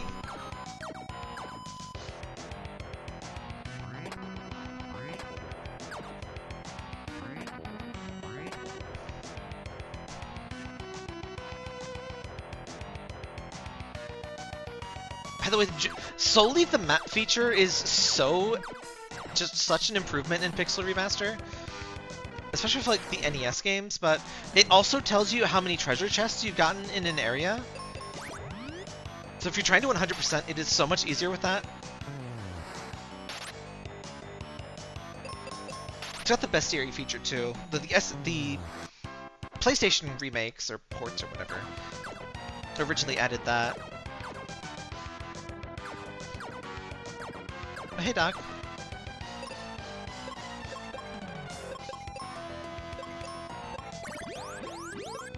I really hope I can't accidentally cast exit and, like, leave the map.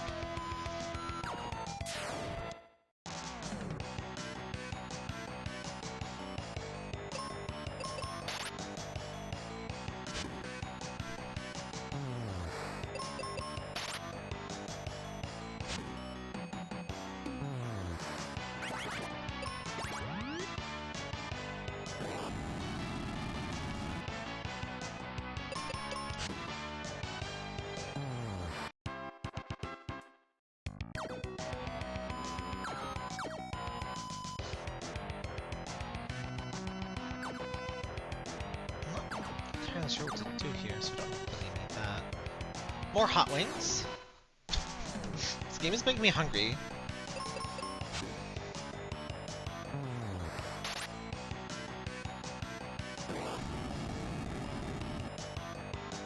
Oh, I love when achievements tell you, like, how far you are. It always sucks to have something like, perform 200 dodges and you have no idea how close you are. Retro achievements is pretty cool. I'm not as into achievements as I used to be, but I like the idea of getting like 100%, so if like a platinum trophy is reasonable to get and it's a game I really like, I do try to get it. But otherwise, like, I wouldn't play a game I don't like for it.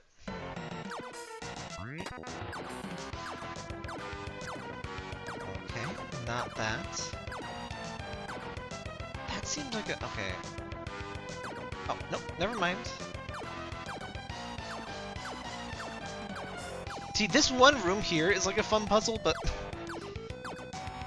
finding the way to get here...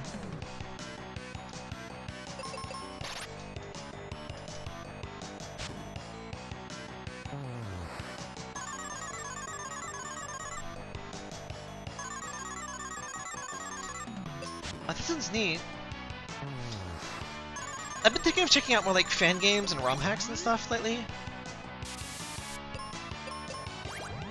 I love the idea of like fan stuff. It's just like I never know when to cover a fan game because like most of them don't complete. And it's like, but at the same time, I don't want to cover like version 1.1 and then like infinity% more content comes out, you know, a few months later. And it's like, well, crap. I've also been thinking of doing some randomizers. Randoms seem pretty fun.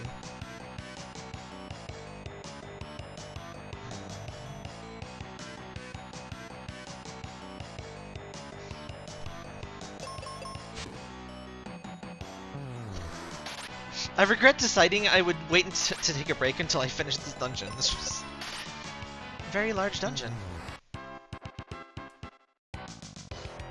At this point, I'm just like, I need to see the end. I need to know we're at the end. I think I'll take...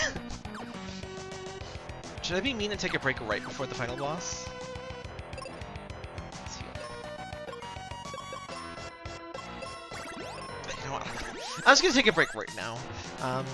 Table version over here. Oh, sounds cool. I've been trying to make just like a big list of stuff to play. Because I'm going to be able to stream a lot more. I just need to kind of organize what to play and when. Also, Kasoke Mondays might have been a bad idea. Maybe I just picked bad games, because Baby's Kids was one of the worst things ever, and like not in a very fun way. Like that one game made me reconsider the entire idea of playing like some crappy old games. I still kind of want to check out Draken. And I kind of want to play Hoshiwo Mirohito, but like, I think I would need not just a translation patch, but like some kind of QOL thing or cheats that make it actually possible to beat that game. Because that game's not like, you know, it's not just bad. This is really bad.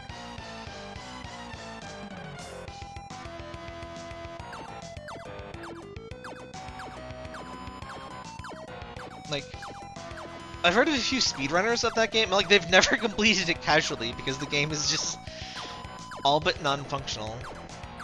Oh, I see that door. Oh! Sprite more than one tile wide, you know what that means. Oh, I don't need you.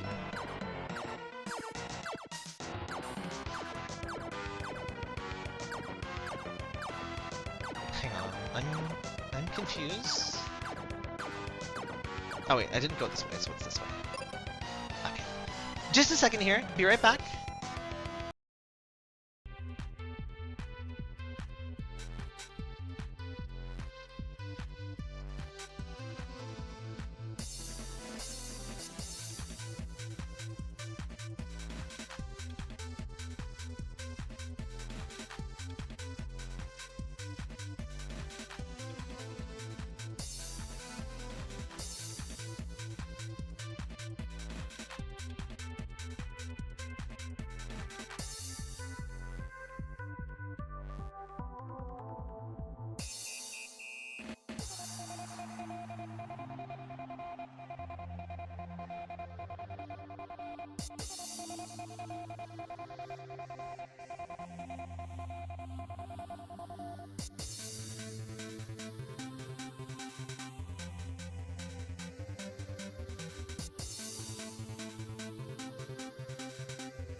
Alright, back.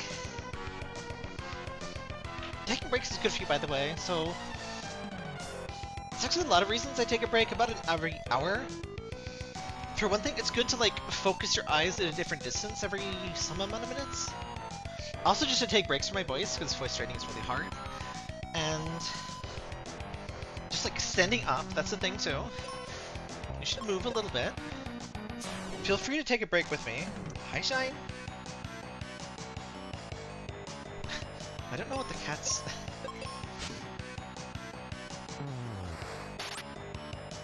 What's up?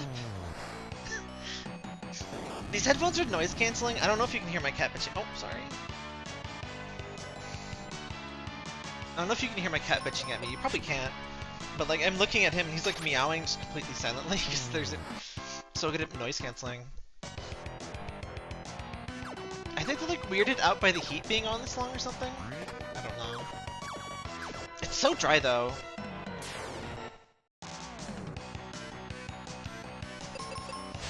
I've been able to stay inside, but like the heat has been on so long, it just gets super dry in here to keep up with this awful cold. It's negative 22°C right now. Oh yeah, Hoshiwo Mirror Hue 2. It's called Stargazers, and like that's kind of like the translation of it. It's an extremely rushed and like crusty. Oh, I did the exact same thing. I was gonna save on the tile before him, but like it starts the battle immediately. Oh well.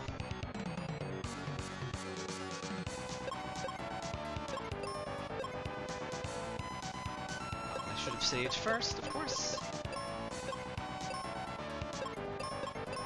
Or healed first. Also save. I still there's 4 usable items. I still don't know what seeds or refreshers do. I think refreshers remove bad status effects. I think that's what it is.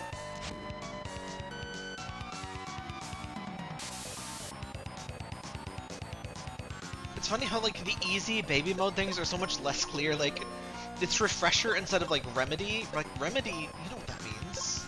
Probably.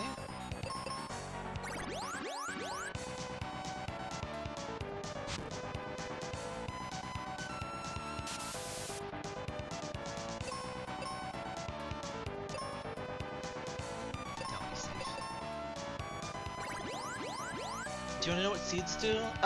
Sure. I've used them, they just like didn't do anything.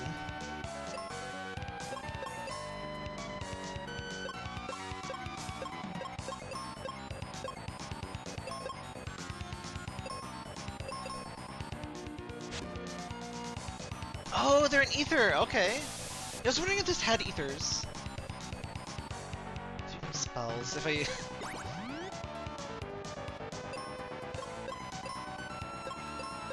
If I weren't in a healing race with this guy, I would try an ice spell, but...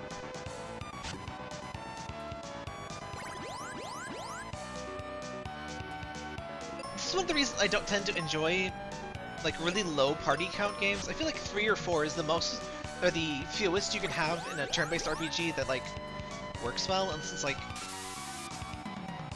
Pokemon works, but it's technically a team, even if they're not all on field at once.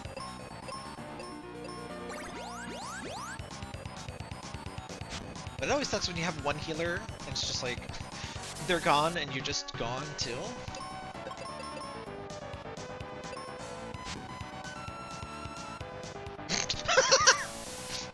Bye!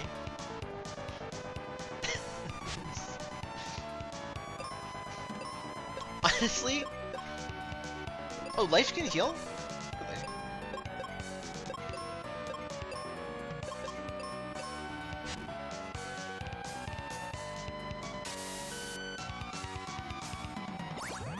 I always thought it was kind of like dumb that life. Oh wow.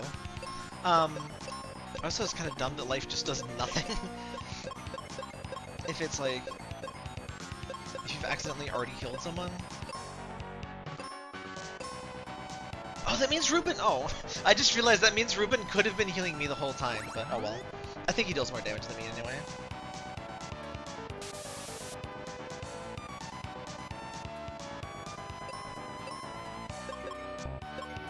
Oh.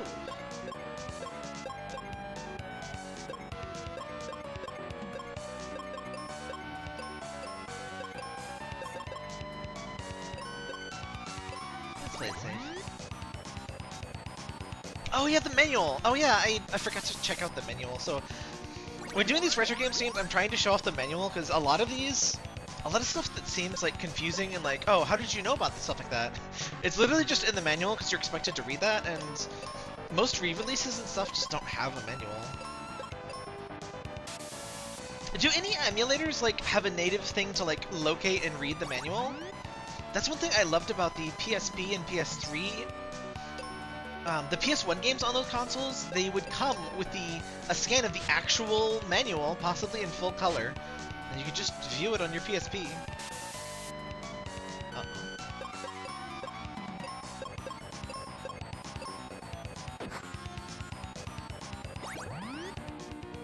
Okay, no problem. Let's about to say that's a very powerful heal spell, but like, it better be, considering it's the only one I can have.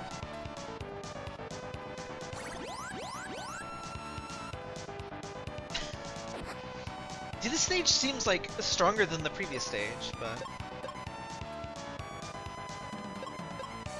Steam release at F9 had manual view on the game page. Oh, that's cool.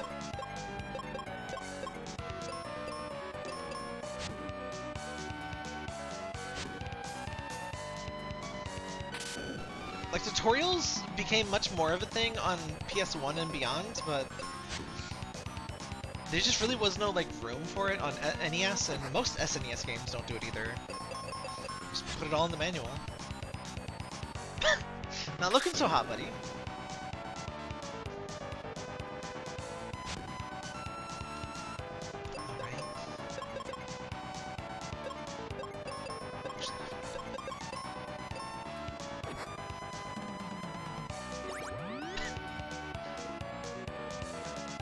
Dang, it's like full life too.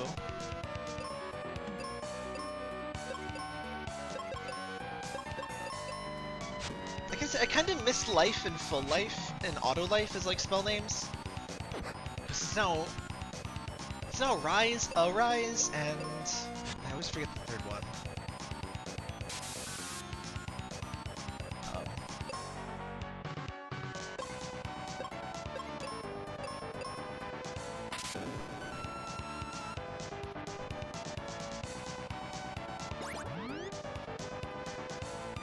I'd love to stream some of the longer Final Fantasies. This is kind of a test for that, more or less.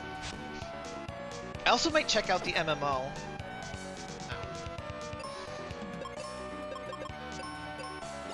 This was one of the easy, well, the shortest ones I could find. The Pixel Remaster ones wouldn't be that long either, depending.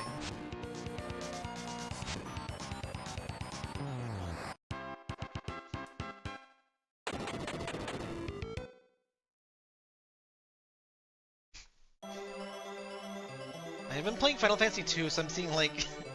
I love that bombs cast self-destruct, like, 13... Oh, thanks for shining. Flashing. Alright, so that's 3 out of 4 crystals.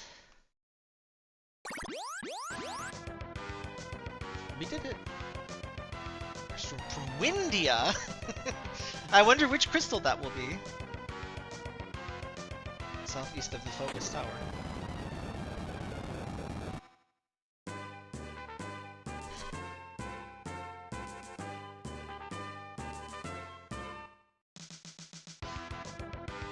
No shrugs?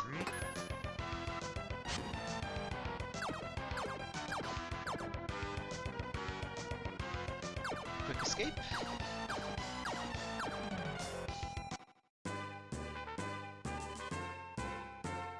The problem with Final Fantasy XIV is I'll either hate it, which I guess wouldn't be the worst thing. It's like, I guess it's currently like no different than not playing it, but, or if I like it, it could be like, you know, steal a billion hours. Oh god.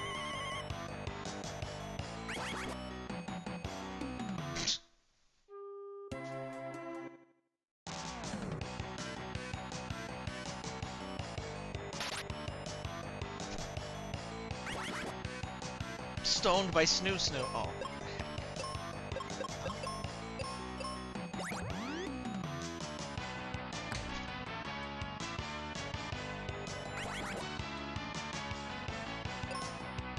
Wow, this is a very mean encounter.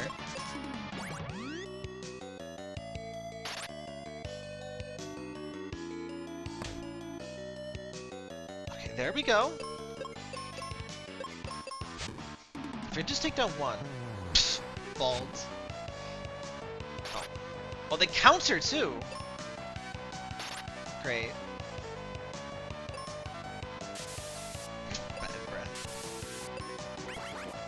Oh, but anyway, what I was trying to say, oh, I love that in bombs in Final Fantasy 2, they can self-destruct and the spell can miss. Like, it's not that they blow up and the damage misses you, but they fail to explode. Very funny.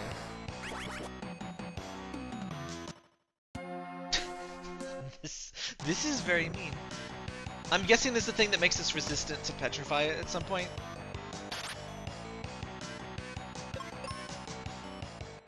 No. I think I'll come back for that one.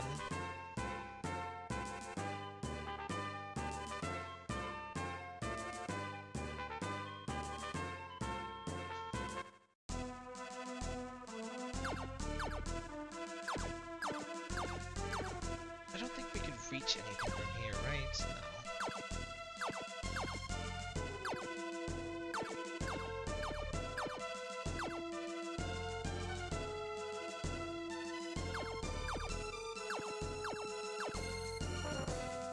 Here we go.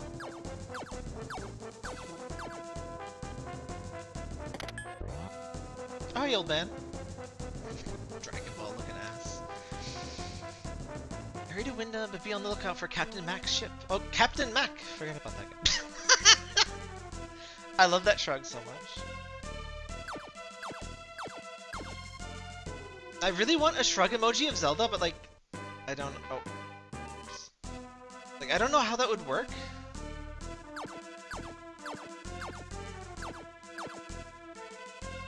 This way.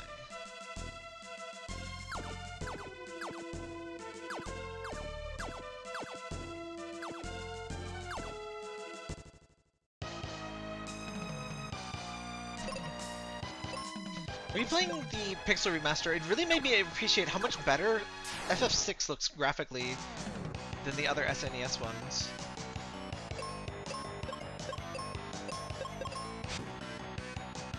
Like, I love Final Fantasy V, but it looks a little amateurish aside from, like, the enemy sprites are always great, but the world map and stuff is just like, okay.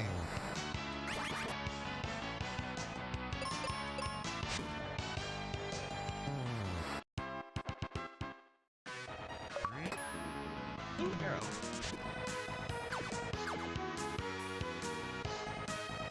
The music in this game is so great.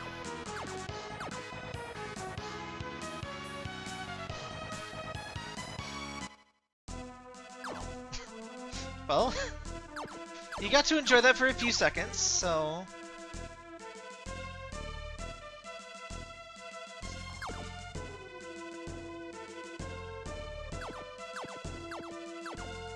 Let's go somewhere else, or...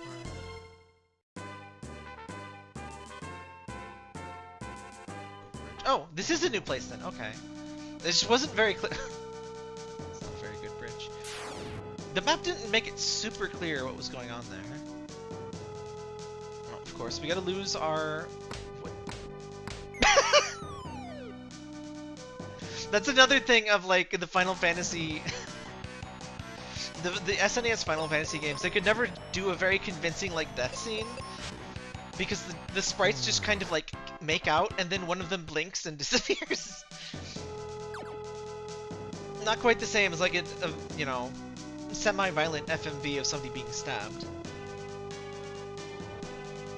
Oh, he's fine.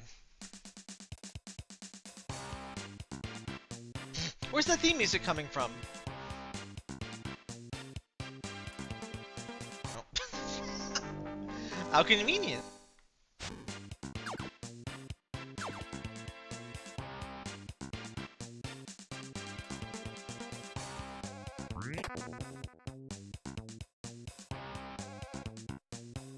I forget which game it was, but I was watching GDQ speedrun. There was some JRPG with a villain team, and they like got scared by their own theme music and ran. I love crap like that.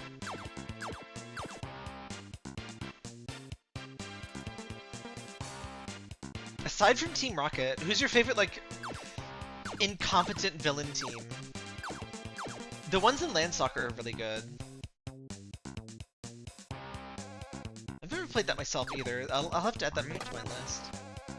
Oh, that'll replace the seed I used.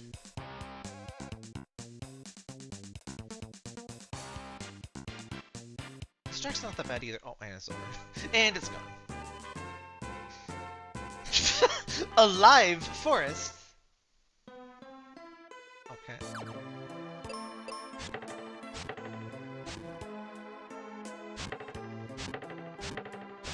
I mean, I guess the previous forest we did go to was dead, but...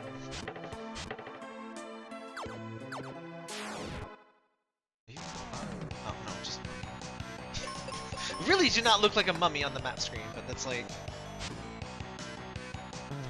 a 20 by 20 sprite, if that. Probably like 16 by 16, actually. We love our exponents of 2s.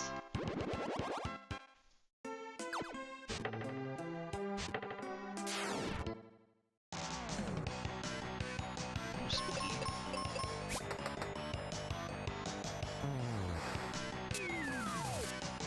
So I definitely don't think we'll be finishing this tonight, but we'll see how far we can get. I probably won't even get to the Wind Crystal. I definitely want at least one town.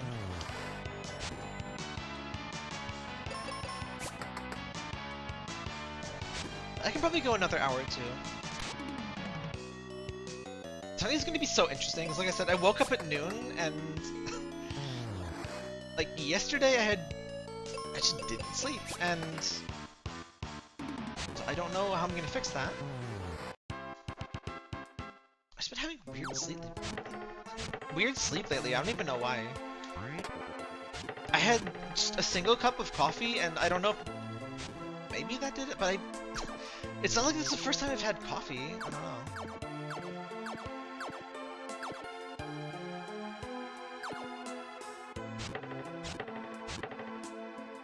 Oh, this makes me really want to play Harvest Moon.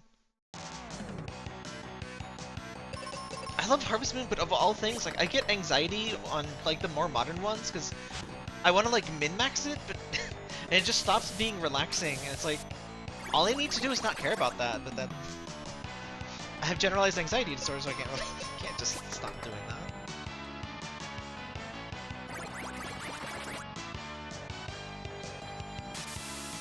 I was gonna say the lock thing, but you didn't really set me up for that one.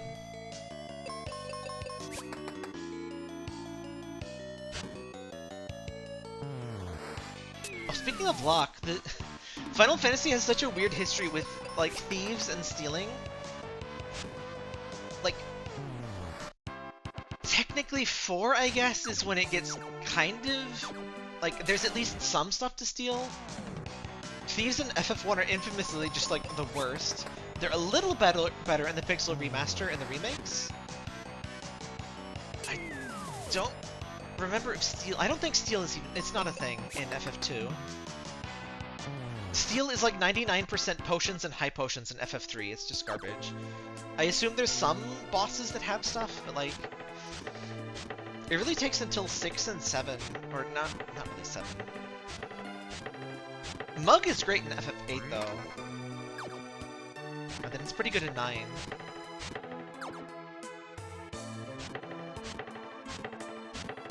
But like it took until FF9, I believe, to give them like an ability that checks if there's an item worth stealing. But in FF9, you know that you want to steal from every boss, so it's like not actually useful. FF5 Thief is really good. Oh yeah, so Final Fantasy IV.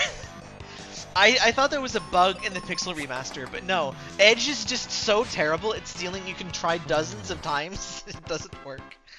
And I just completely gave up with that. And apparently that's just completely normal. There are some good things in FF5. It's definitely not as consistent as like 9, where like every boss has something to steal.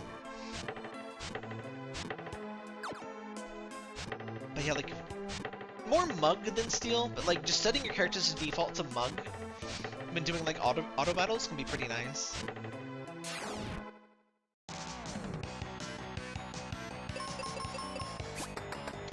I know for a fact every time you fight Gilgamesh you want to steal for a Genji item. Genji? How do you say that?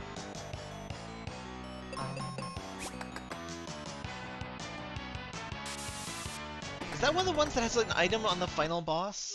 Oh, oops. I think maybe it's Zeromus? He's got like a second Excalibur or something, but you can't use it because he's the final boss. Oh yeah, they actually just let you buy alerts in the Pixel Remaster, so that's no longer useful. Which is kind of a relief because they're missable enemies that drop them anyway. They do a pretty good job of avoiding most missable stuff. So like, there's the captain enemy in I think FF4. Like it runs away if you fight the way that you probably are going to fight it. If you defeat its minions first. And that just removes it from your bestiary forever, but it just gives it to you in the remake, or remaster. I actually got a pink tail from my very first Flan Princess, which is good because I did a second fight because I had alerts, and I just gave up. I just wanted to fill the bestiary. I had already beat the final boss, so I didn't even need the adamant armor. Not that you really need. I should really play the 3D version of FF4. The original FF4 is just kind of so easy you would never need the adamant armor anyway.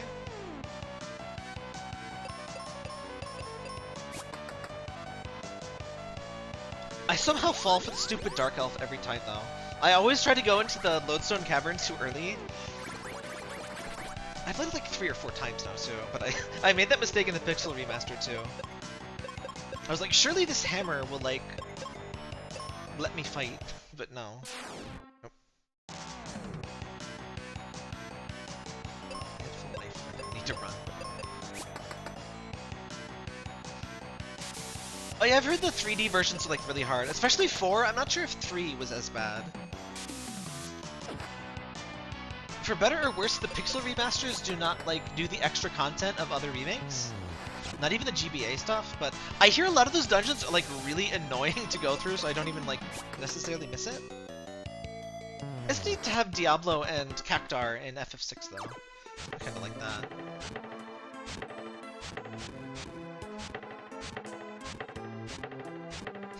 Oh, by the way, I guess there's not as much region-related GBA ports anymore, but there is audio fixes and stuff for, I think FF5 was the one hit most, or maybe it was, I forget. But there's some nice ROM patches that fix some issues.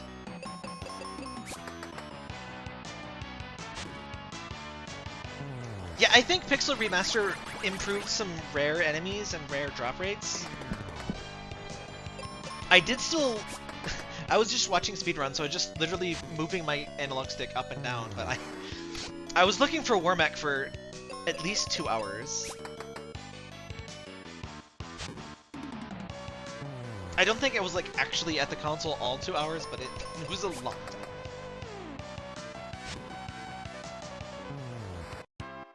I think people say the summon drops in FF4 are more common too.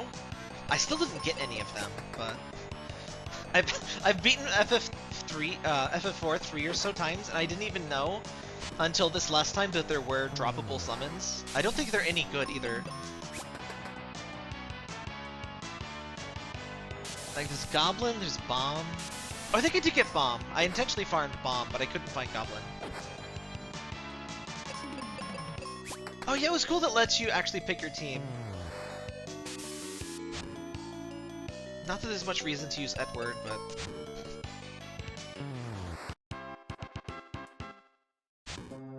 Poor Edward. Until I played FF2, I would have called him like the most useless, like, named party member, but pretty much everyone in Final Fantasy II is useless.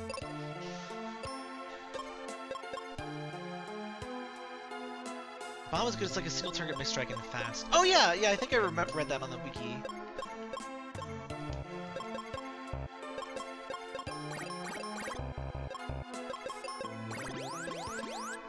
I would have made sure to get them all, but like I learned that too late in the Pixel Remaster. Like I was already most of the way through the game, so I fought a few goblins, but like I didn't get it. It's like, I give up. I think I got lucky and I got Bomb pretty easy.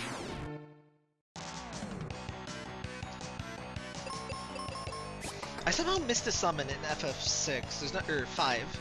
There's not even that many missable ones. I got, what the hell is that thing's actual name? It was called Shote in the original one for some reason. It's that thing that paralyzes you. I never really, or petrifies you. I never use Petrify because it doesn't give you drops and stuff.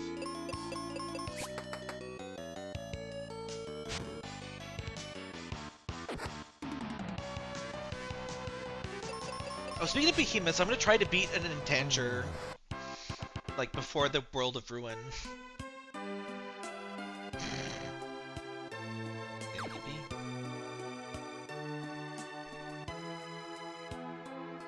Yeah, I always remember to go find that. That's gonna bug me. What the hell is that thing actually called? Shoot. Skippable Pass, yeah.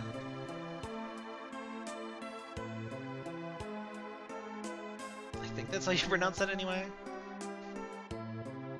I'm sure I mispronounced so many Final Fantasy things just because... Like, 10 is the only voiced one I played. Will that in World of Final Fantasy? You can buy them simple summons later in World 3? Maybe.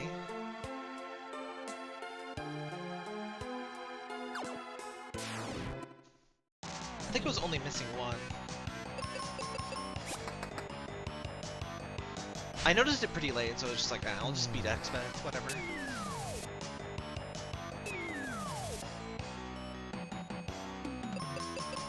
I got surprisingly close to 100% bestiary on all of them but 4. I'm missing quite a bit in 4, and 2 of them are super bosses, so I'm not sure if I'm going to bother on that. On FF1, I was missing 3 enemies, and I found one of them while looking for War Mech. So I played that very exhaustively, apparently. Oh yeah, I've used bombs. I usually just go for my single target for whatever reason.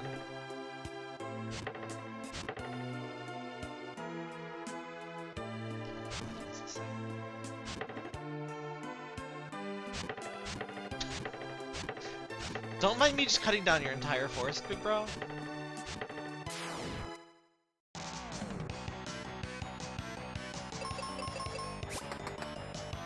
I always find it kind of funny when it's like impossible to walk in forest and you gotta like chop stuff down. Like, trees literally, trees don't work that way.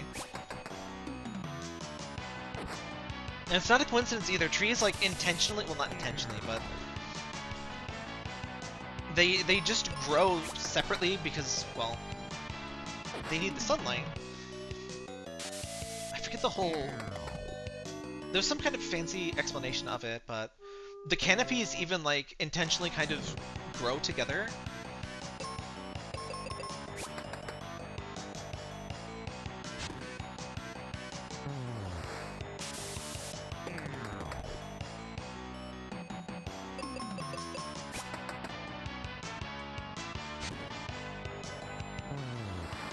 Seems like a weird place to find mummies, but... especially orange mummies.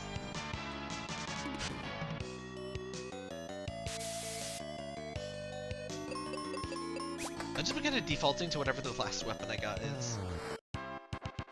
Usually a good idea.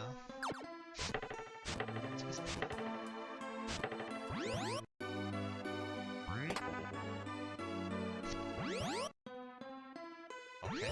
Is this farmable? No.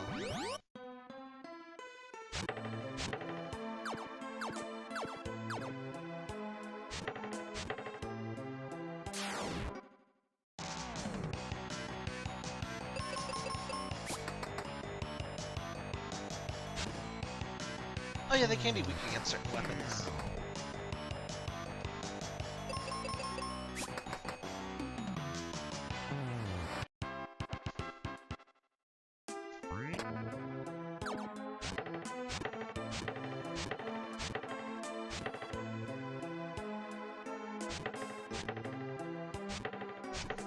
It's always so funny when trees and stuff like instantly regrow in these old games.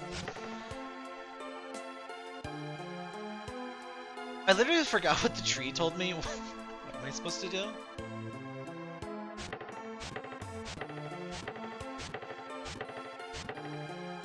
I was just distracted by the fact that I'm talking to a tree and I just completely ignored what it said. Oh. I just gotta go this way.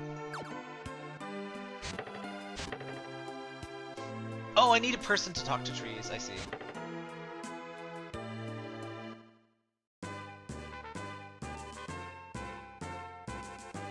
Reminds me of that guy who can talk to beavers. What is his deal, by the way? Like, there was no explanation for that one guy just like talks like that and can speak to beavers.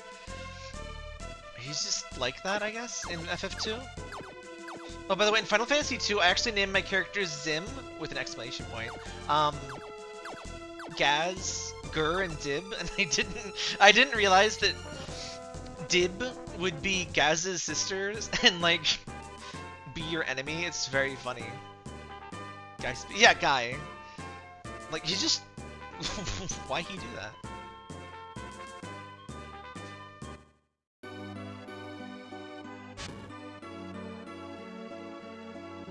Which one of you talks to trees? Since it's a good fan of cacti. Both kind of weird. This place is kind of like Pokemon. There's no normal people in Pokemon. Just talk to every NPC in a Pokemon game. Tell me if you find a single one that's normal. Also, this guy lives in a cave.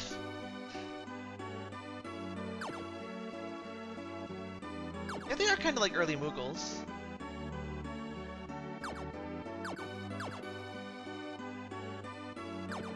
See, I knew it wasn't going to be her because old people never do anything in these games. Is it one of you?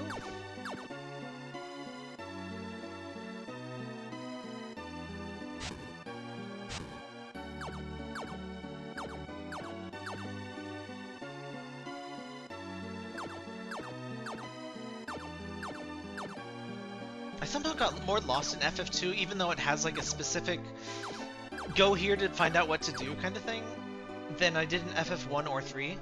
I almost never got lost in FF3. I had to backtrack to get a couple summons, but that was it.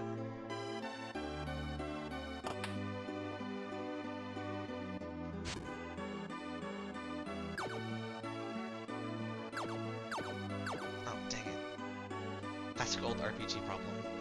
The Pixel Remaster fixes this too. If you run into an NPC, they'll eventually get out of your way. Even if it's like a one-tile thin path.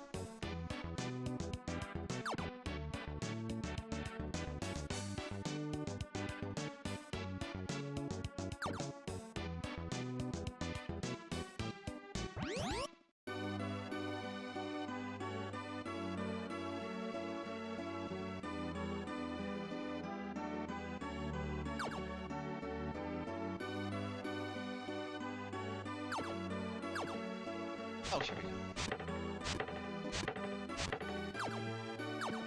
Oh. Nope, cosmetic.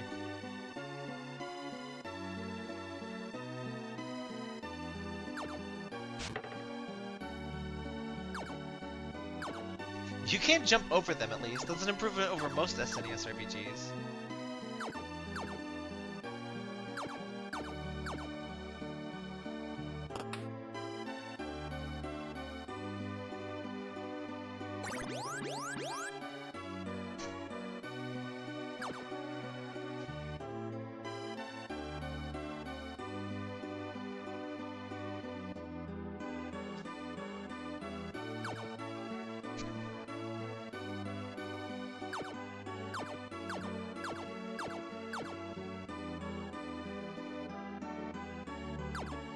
Haven't I talked to everyone? Except for the old guy in the cave. This is the town, right? Yeah.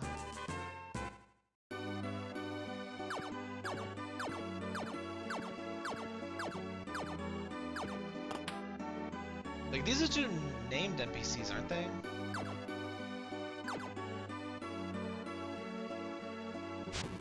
Oh, she's sleeping, okay.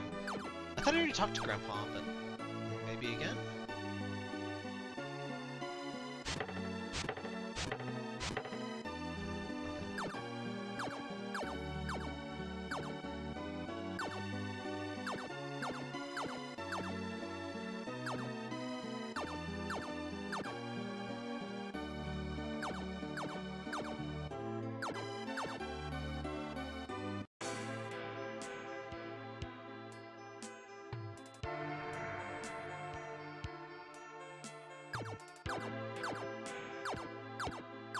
Oh, that's supposed to be a wooden bridge. I was wondering what the hell that graphic was supposed to be.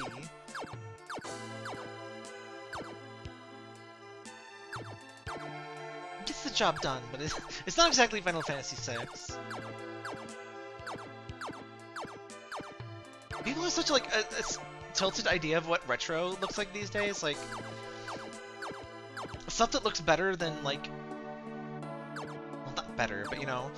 Stuff that has tech that no SNES game could even use is called like 8-bit by so many people, and... How do you talk to you?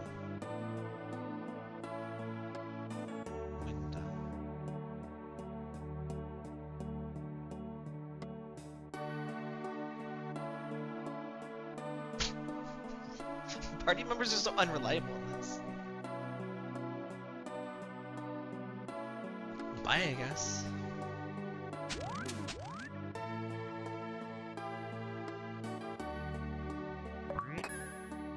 Huzzah! Okay, now we can talk to her. She's magically gonna get better now. Oh, right on cue. Yeah, let me just blow up this cavern under my house.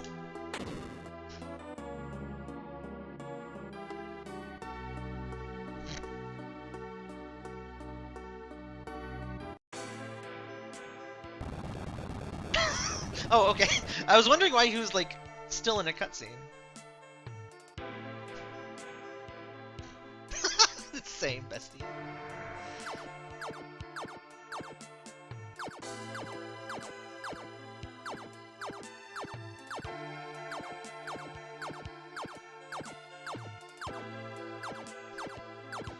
Oh, a lot of game boxes would have pre-release screenshots. I guess they probably just designed the boxes before the game was complete. But yeah, Earthbound, I think, famously has some, like, beta stuff on it or something. They were also literal screenshots back then. They would have a special camera and, like, a special, like, really, quote-unquote, really good CRT, and they would just take a picture of the screen. You can see the phosphor and everything.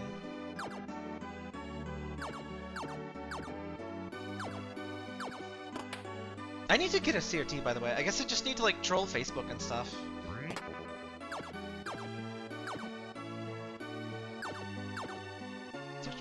Arcana Head shows items that are never used. I've never played that one.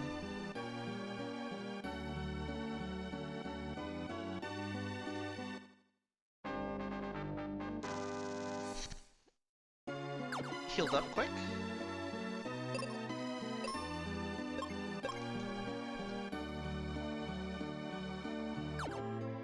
I probably would have said, like, Phoebe when I was a kid, too.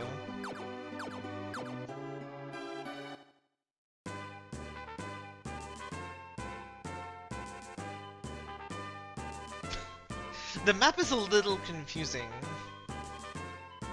Like, all they had to do was put, like, little dirt paths between places, but oh well. Right. Phoebe? I don't think I would have said that one.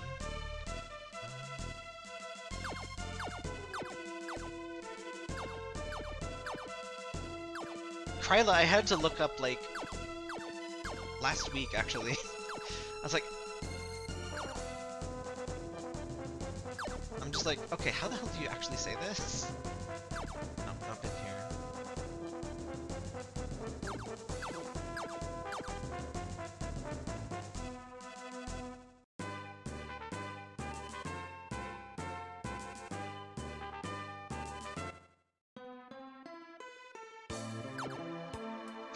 Why the arrow?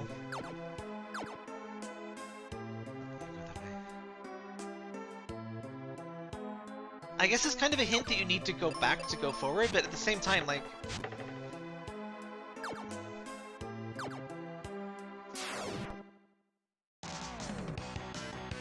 My favorite example of that will always be Bunny Must Die. It's supposed to be a big reference to Metroid where you have to go left to get the Morph Ball to continue right. But so in Bunny Must Die, in the original version, you literally can't turn to the right. And so to the left, there's an item that allows the character to turn to the right. And in true low percent fashion, you can beat the game without the item that lets you turn to the right. Because you can still do an Alucard dash backwards. And you can jump and kind of move backwards, you just can't turn right. And you can't walk right. That's a run I've never done, actually. They removed some of the trolling in the PS4 version, but there's still there's an option in the menu that lets you do that.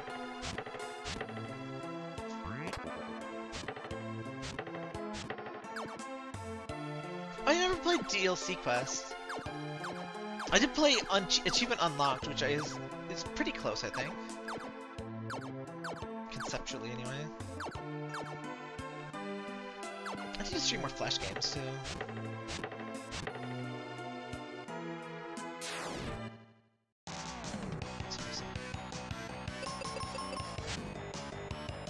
I always feel bad for waking up my cats, but at the same time, like, I'm super jealous of being able to fall asleep in like 30 seconds or less. Usually takes me like an hour. It sucks.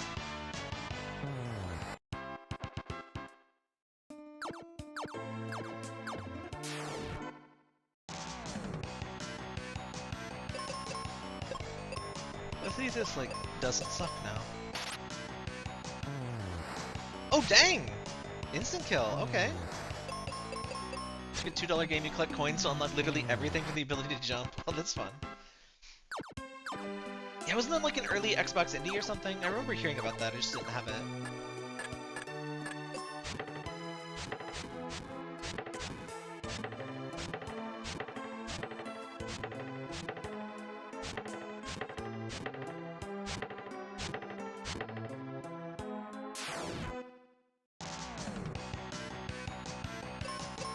Is there some, like, Japanese story about, like, a talking tree or something? There's a surprising amount of trees with faces and things.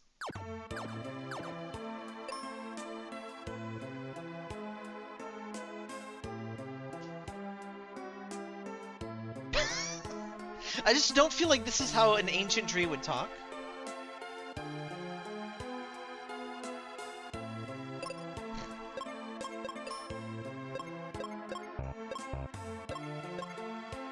Oh, wow. Oh, so that's why it's weak. It's weak because they do lots of status effects, I see. It's also not that weak.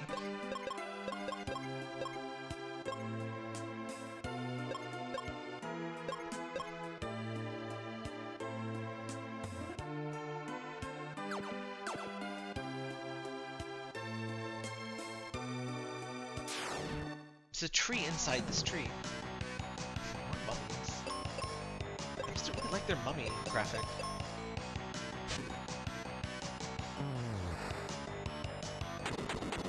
Holding the sword raises speed, holding the claw raises magic. Oh, that's cool.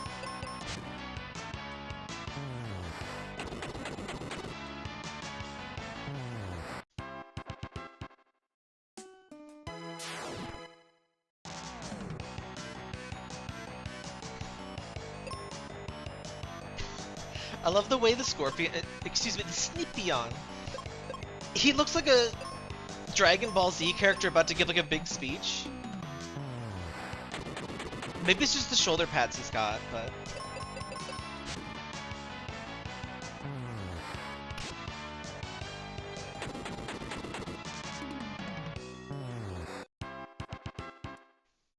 Did they ever bring back the Para brothers? Are they in any of the games? That's like the only good part of Dragon Ball GT.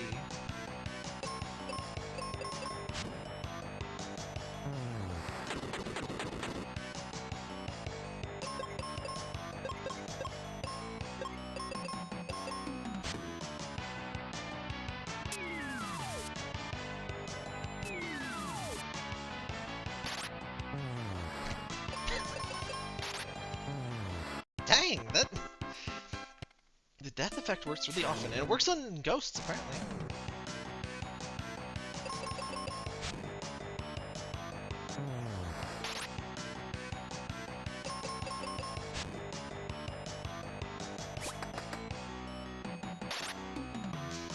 I always thought it was cool in, like, FF8, you can intentionally make your character a zombie and then cast death to heal them. I played that first, so when I played Final Fantasy V, I was like, wait, why is zombie a game over? I think that's the rudest one in terms of like what zombie does.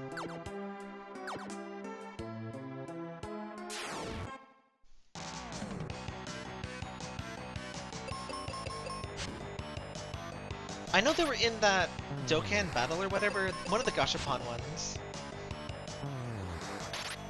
I own 0 Dragon Ball games. I'm not a big Dragon Ball girl, honestly.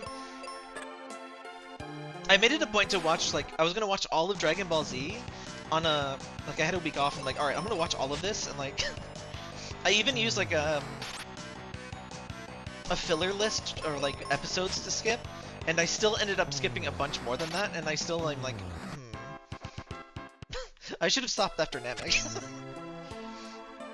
Like, there's some okay stuff. What is? Oh, this is Hookshot. I see.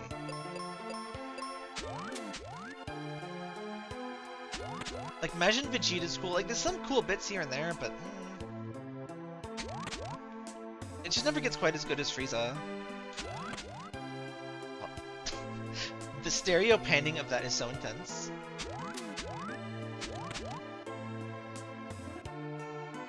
I'm surprised it does that. I feel like very few. Shoutouts to the tree with the screaming man inside.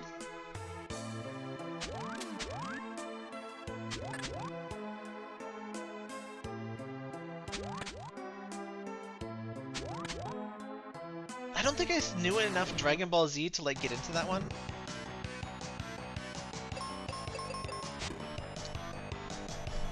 I just remember Dragon Ball's P or something. Carrot cake. You have no real Super Saiyan.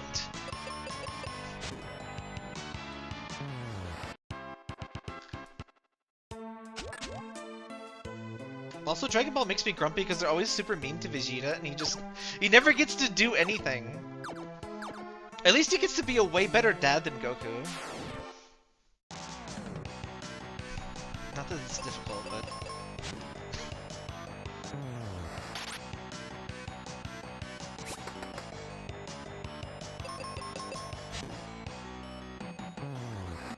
I always found that like really frustrating in series where there's like...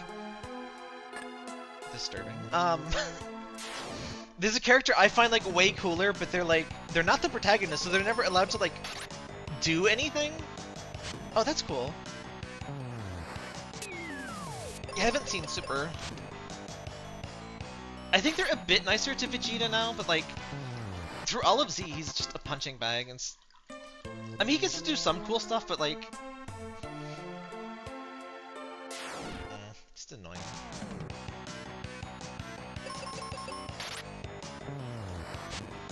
I skipped most of the Boo Saga. I really don't like that one.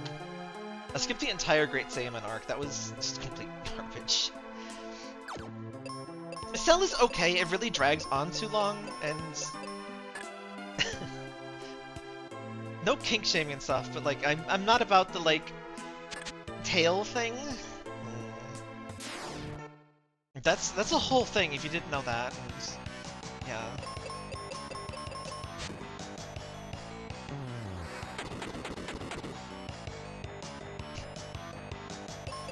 I just love that one shot of Cell where he's just like all smug, and it's literally just him in like an empty field waiting.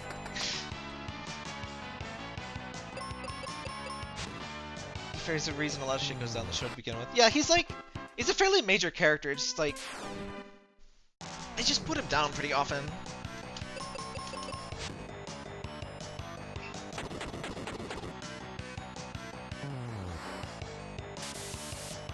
Like, it especially annoyed me that like he's doing the high gravity training and everything, which makes no sense, but and Goku just like speedruns it and is just like completely fine.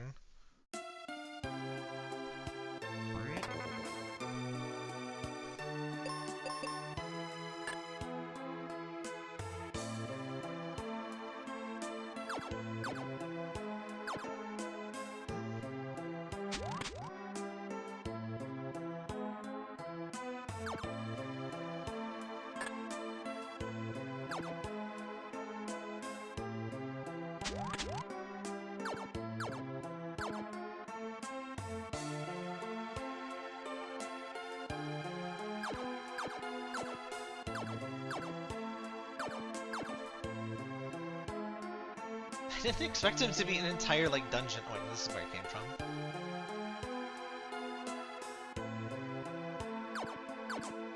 Guessing down the vine? This makes me want to replay Deku Tree.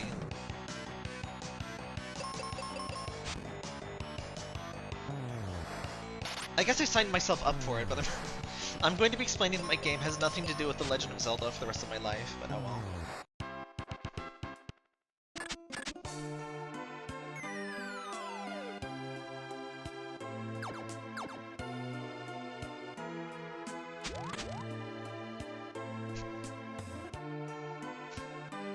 Do you think he gets to, like, taste us when we, like, walk through there?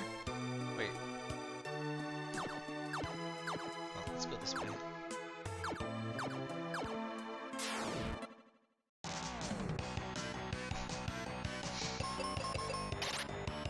For better or worse, the, like, silly shuffling sprite that every SNES character does for an idle animation, we lost that when we went to 3D. People have to do, like, reasonable animations instead of just shuffling.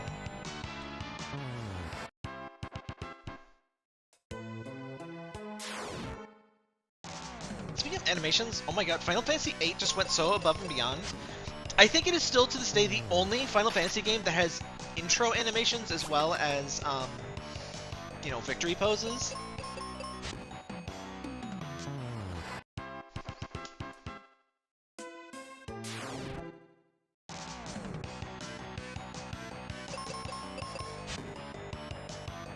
I'm gonna say the frogs are honorary balds. Like, they retain the shape and, like, smoothness of bald.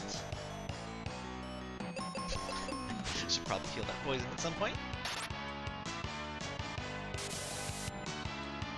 No, never mind. Just, I always thought it was funny when, like, being paralyzed removes the poison from your system. Oh, it actually doesn't. Okay.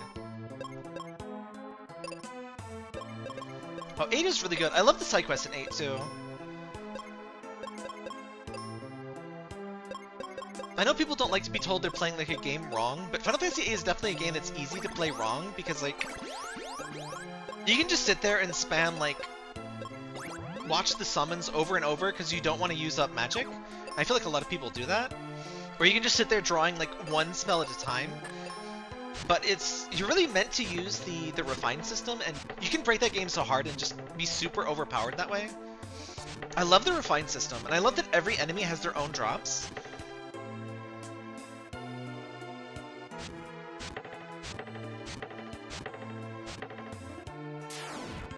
Eight is still, like, my personal favorite. I'm not sure I would call it, you know, the best of the Final Fantasy games. I see why some people, you know, it's got some issues with it, but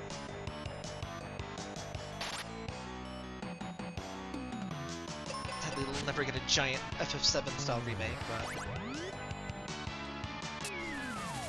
the remaster is perfectly fine. I don't like that they removed the Chocobo worlds, because what they did, so there's a lot of items that are Chocobo world only, and they're pretty rare drop, or but they moved them to Angelo Search, which is bad.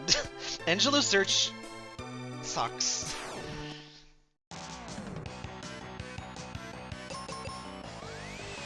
Like, you can do the perfect grind thing where you confuse a one of those turtle things and just have Angelo Search infinitely go on. Like, I did that for like 24 hours and I got 0 of the interesting items.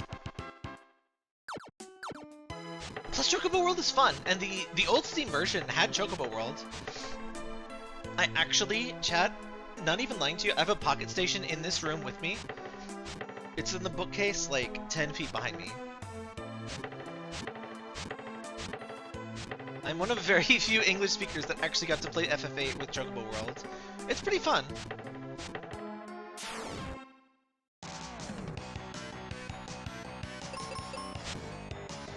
I love FF8's side quests. Like, I love the magazines and, like, the hints towards stuff. The occult fan stuff was really fun. And actually getting to see the weapon upgrades. Like, there's kind of weapon graphics in earlier Final Fantasies. And, like, 7's the first one that really does it, but 7, the original 7's just not quite a looker. It's honestly really impressive what they managed to do. Like, there's no textures in, I think nothing in FF7 in combat has a texture. It's all just, like, flat and, like, shading. Like, it's just flat polygons with, like, some shading. What's plain text?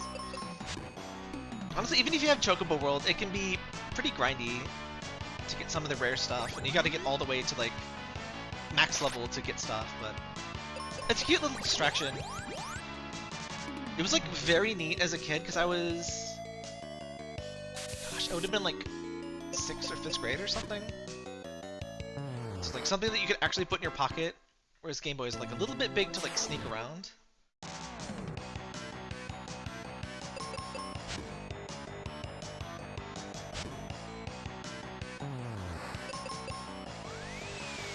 Thanks to Chocobo World, I think I actually use my Pocket Station more than I use my VMU. Of course, VMUs didn't have a lot of use either. I had so few Dreamcast games, unfortunately. Just the Sonic ones, mostly.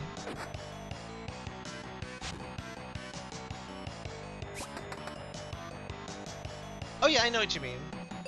Do you actually have to have an item to drop, or does it just like list everything? Because there's a whole bunch of super overpowered items you can get that way. Like, jet engines or whatever. I also adore the world map. FF8 is gotta be my favorite world map. There's so many just like fun things.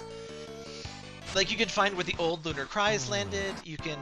There's that one area where you just have to walk through this really big forest to find, Poo Poo the alien. Island closest to Heaven and Hell, those are really cool.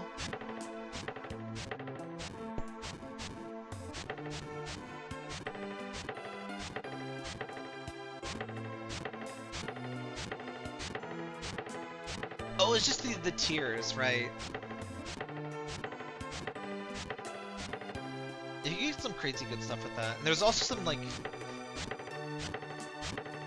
There was some, like, summoning item you can only get with that. I figured it was the Minimog. No, that's a GF ability, I think. Chat, what was the item I just got? That was the talking. I got a spell, right? Oh yeah, Meteor! Wow! Well, I guess we are 3/4 of the way. We should probably get Meteor. Let's use it. Oh yeah, the Moomba! There's a Moomba, and I think maybe a fat Chocobo or a regular Chocobo. Moombas are adorable. Well, bring those back. There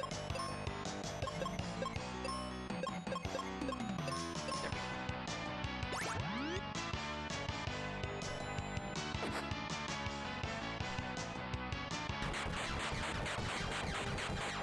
FF8 also has one of my favorite animations from Meteor.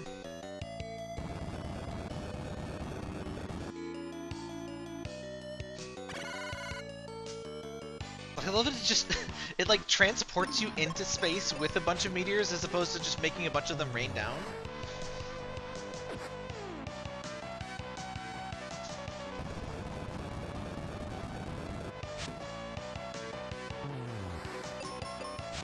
I love the optional GFs too. Like getting Tomberry King and Giant Cactar felt so cool.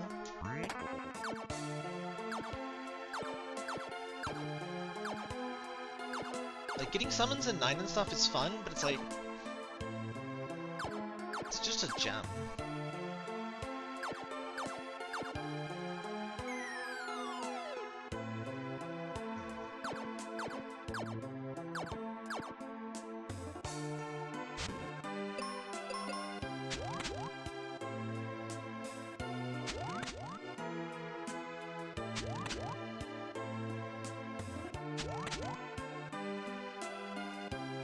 I feel like I've been here, but I think it's just because everything looks this- wait! No, this is the entrance, isn't it? Oh, definitely been here. I'm not sure if I've been on this, like, layer? No, yeah, I have. Okay, I'm, like, lost then.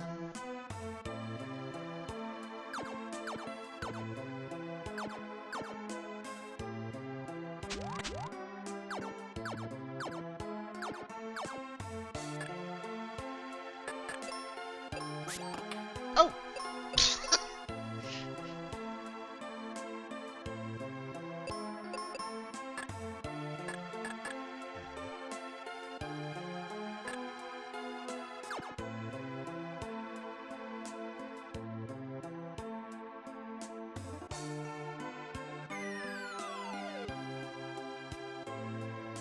Why is he going? Oh. I see.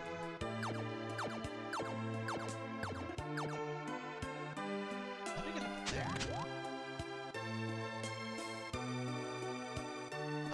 Somewhere else leads to that, and that's just an item.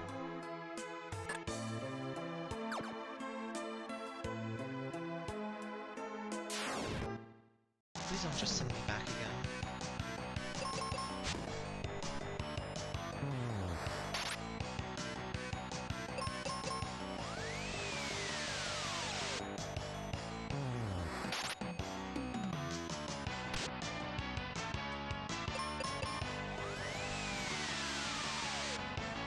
I suppose I have to get Final Fantasy 12, 13, and 15 at some point too. And 16, like... What's 16 like? I haven't seen much of that one.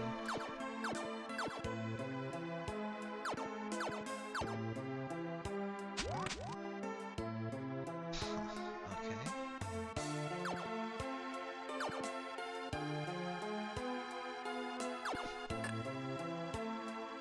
For Baby's first RPG, I swear these dungeons get a lot more confusing than most of the mainline Final Fantasy dungeons.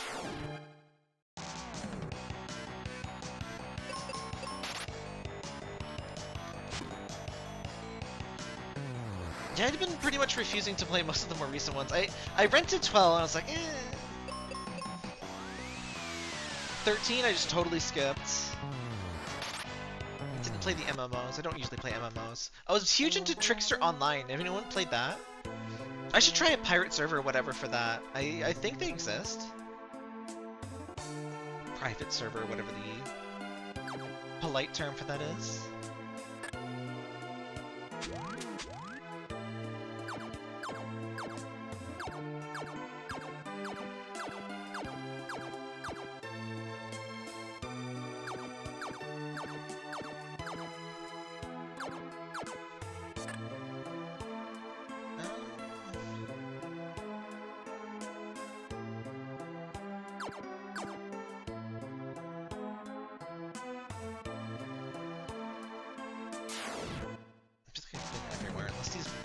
Are blocking something?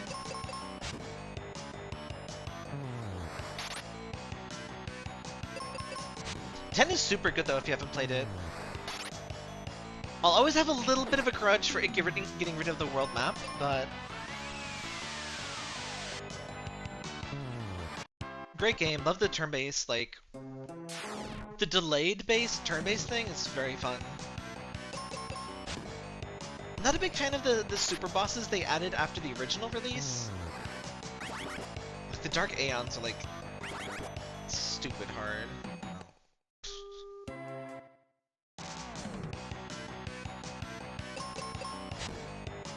I guess it's just because of the number of characters, but it is so much easier to like instant lose to petrification in this.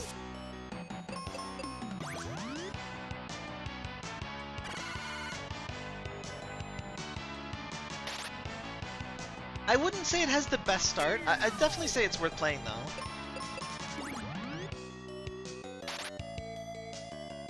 There's a lot going on with it. And it takes quite a while to like figure some stuff out. A lot of stuff never entirely makes sense, but... Plus it's got Aura, and Aura is awesome, sorry. How do we get over there?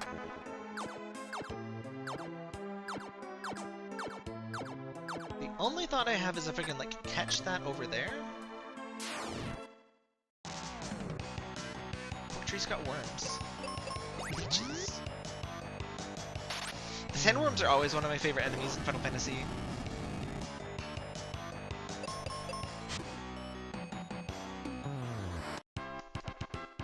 I think 10 might actually have my favorite sandworms just because they're just huge in that game. They feel like they're the right size.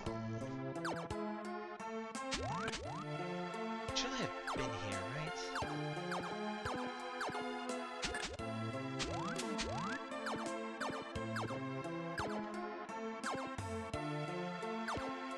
Actually, I haven't been up here, it looks like.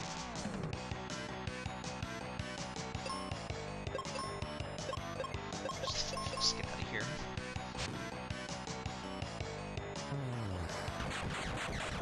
See, this is the problem I had with the spell charges thing. Like, I have Meteor, why would I cast not Meteor? Like, whatever spell was on the same tier as Kiraja never got used in FF1. Like, no way.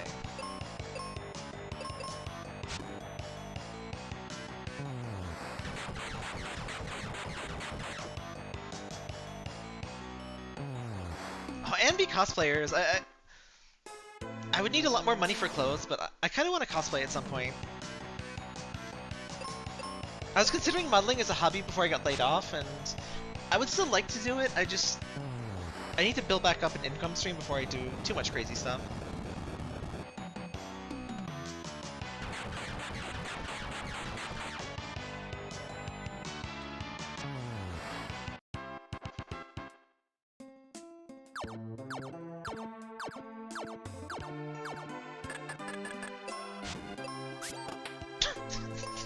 It looks so unpleasant for the tree.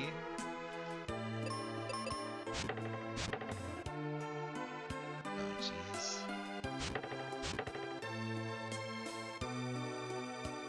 It's like a pachinko machine.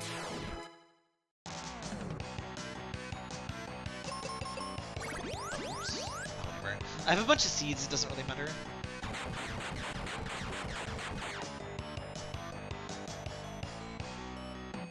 What's an earth attack? That makes sense and it also doesn't make sense, depending on your definition of earth.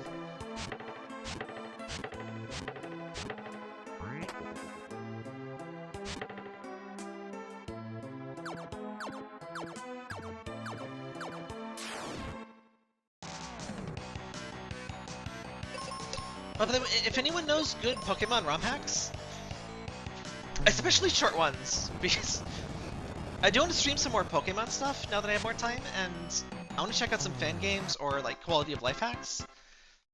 It's just like that stuff can be so long. I would like to try like a Gen 1 speedrun at some point. I think that's like pretty achievable. I'd probably do glitchless, I don't... Like, I like watching that kind of stuff, but I don't find it very interesting to do personally.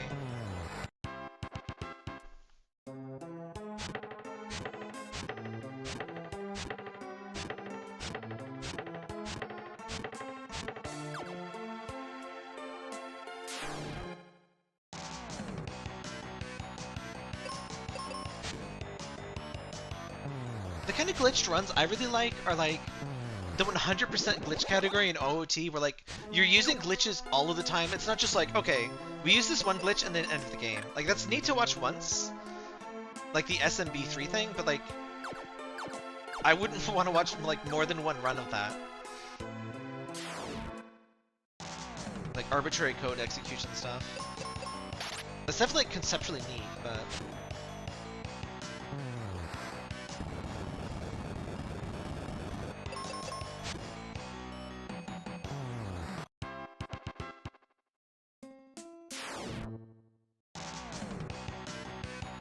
roguelike of Pokemon Emerald. That's interesting. I played Pokemon Unknown Emerald hack. It's really good, but like, it even has this hint system that's supposed to tell you where to go. I managed to get just to the point where there is not, in fact, a hint for where to go, and now I don't remember where to go. I've beaten, like... The game has like 3 or 4 quote-unquote Elite Fours, more or less, and I've beaten most of them, but I haven't finished the main story, but... The main story wasn't too interesting. It was a fun hack, though. Pokemon Polished Crystal is still my favorite. That was super good. I think it was like called Vanilla RGB or something. I played a hack that just does some quality of life stuff, and mostly it just makes every move not suck in Gen 1. It more or less makes every Pokemon viable, too. Because one of the worst things to Gen 1 to me is like, so many movesets or learn sets are terrible in that game. Just unforgivably awful.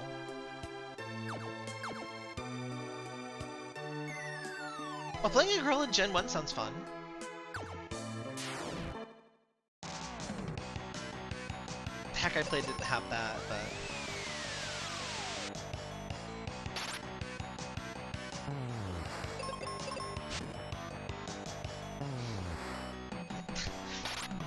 petty, but that was like the only reason I didn't really get off with Pokemon Blazing Emeralds. They make May more of like an actual NPC and give her like real sprites and stuff, but you have to play as Brendan because it's like, you know, story stuff. Speaking of Emerald, Pokemon Adventures Ruby and Sapphire thing is really good. I still have a bunch of manga I need to read. I was gonna get the Diamond and Pearl one too, but I wanted to finish reading all my stuff first. I have like, I don't know, 30 plus manga right to my side that I still need to finish. Or start, rather.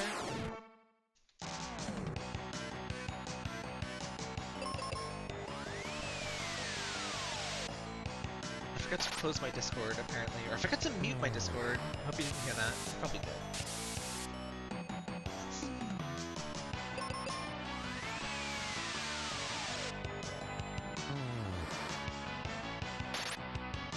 Why does streamer mode not like... Oh. Because it doesn't realize I'm in streamer mode.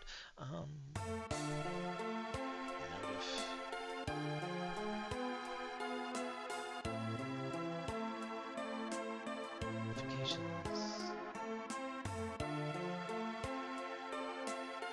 Save all stars.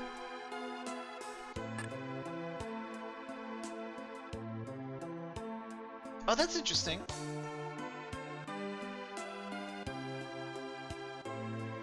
I love Dawn. I actually have a Dawn, like, canvas print thing.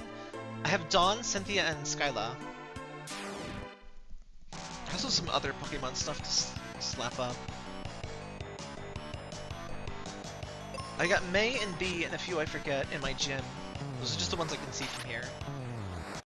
I'm always terrified of putting stuff up on my walls. I even got those, like, command strip things, and I'm still, like, scared to use them. Oh, slimes! It's been this long. Oh, I know. I think there were slimes earlier. Gold bones. Skull chair.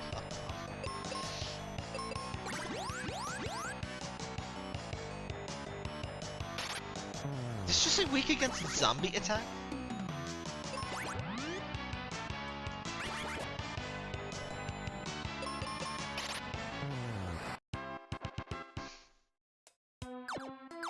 So Sapphire, you know, the May equivalent in the manga, she's like a feral child almost.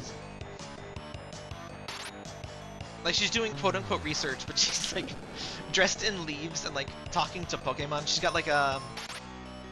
I'm sure she has a Kansei accent or whatever in Japanese. She has like the... She talks with a heavy accent. So I'm sure... That usually means there were Kansei in the original one. I would have called it Holy Attack, but I guess I get what you mean.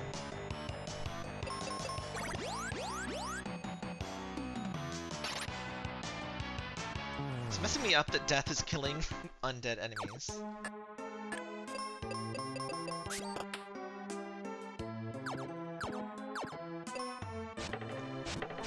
I think this will be my last dungeon for tonight, but I think I'll finish it. Brendan and that was cool too. It's like, it's kind of obvious to make, you know, you make the guy the one doing the Pokemon, the cute Pokemon contest, to make the girl, you know, the battle one, but they do a really good job with it. Also, the adults actually do things. I was so excited for that. Towards the end of the manga, there are actually adults in a Pokemon game, or a Pokemon, you know, worlds that do things and act competently.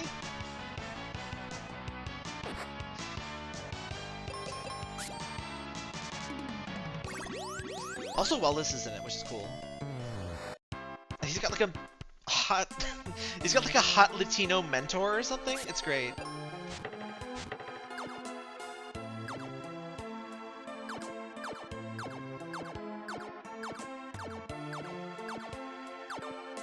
So it's just... I know I don't care about, right?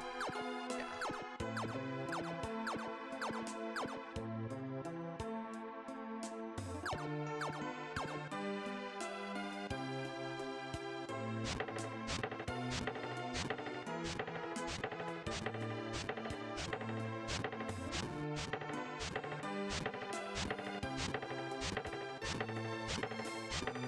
The animation here really feels more like I'm like hammering them in with a hammer, but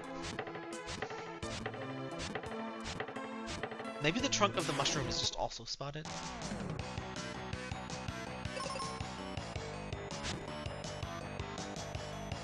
I know a guy in Discord who like eats wild mushrooms and gets like good stuff. I could never do that. I would be absolutely terrified. I guess slimes are bald.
You get Meteor, screw off.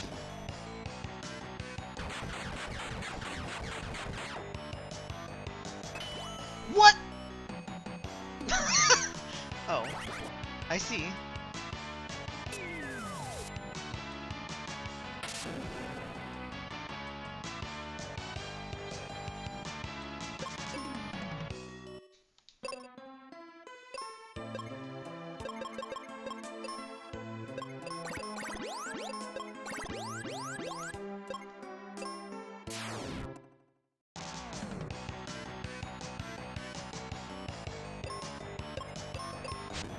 I don't think I've ever seen a slime like reflect the spell back, but even metal doggoos and like slimes don't do that. Which kind of makes sense. Gosh, have any of the recent Neptunia games been any good?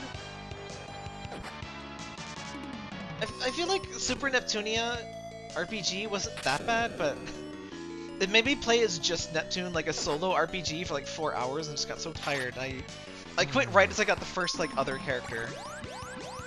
Bruno reverse slimes.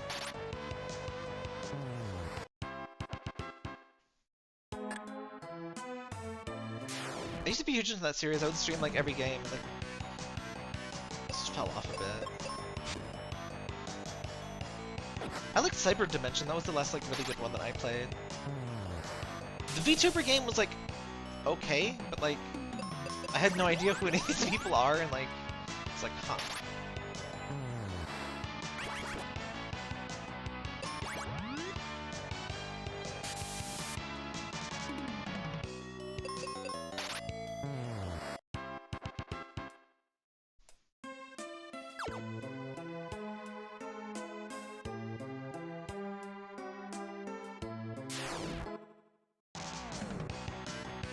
Hoping this is near the end.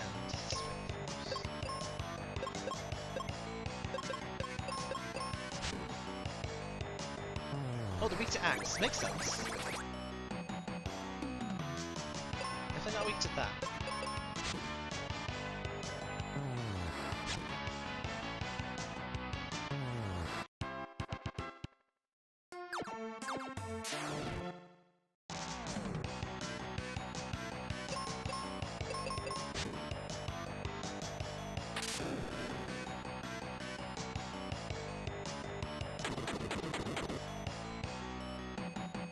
I was wondering if it'd be weak to that.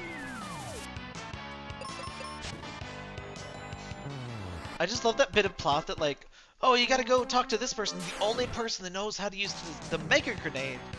And then you go there, it's just like, yeah, you just throw it and it blows up.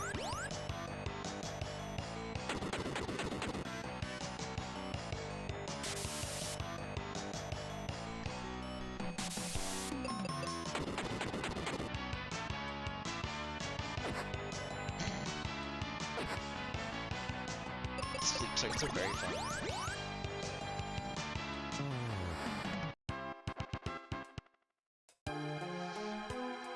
I skipped on Dia and Diara in Final Fantasy 1, but I did not realize how crazy many enemies in that game would end up being undead.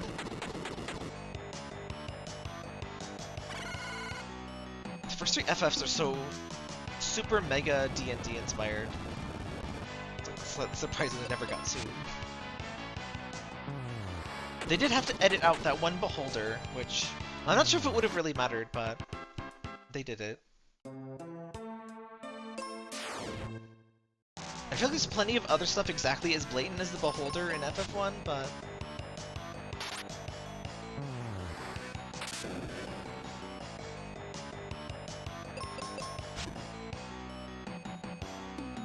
I guess it's just because beholder is like kind of a mascot character.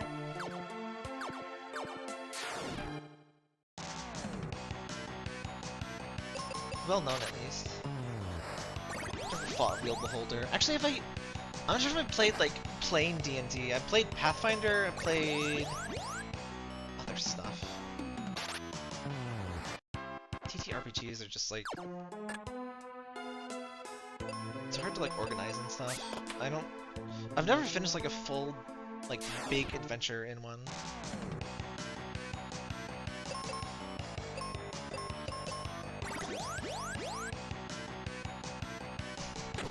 I love that when you cast Cure on them, it says weak to zombie attack.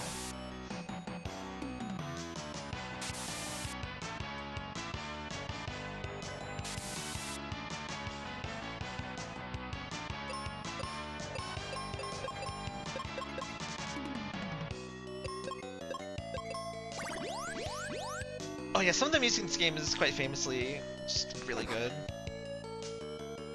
It's a shame there aren't more battle themes, but oh well. I love the way you just faceplant. This is not good.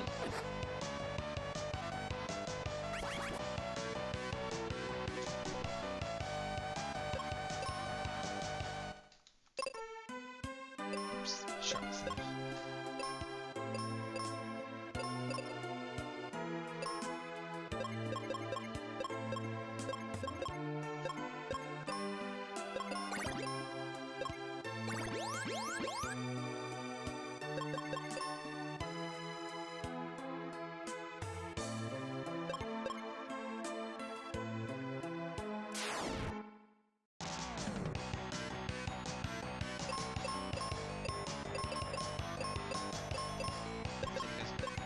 I wonder if these guys are weak to anything.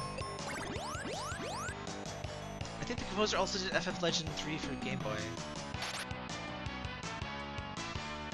Yeah, I know a lot of the Saga crew worked on this, right? It shows pretty blatantly. Even the perspective's the same. I like those games where, like, the weird level up system really got me. It sounds like it gets even weirder, like, you can eat meat and, like, get robot parts to become, like, a cyborg and stuff in the third one.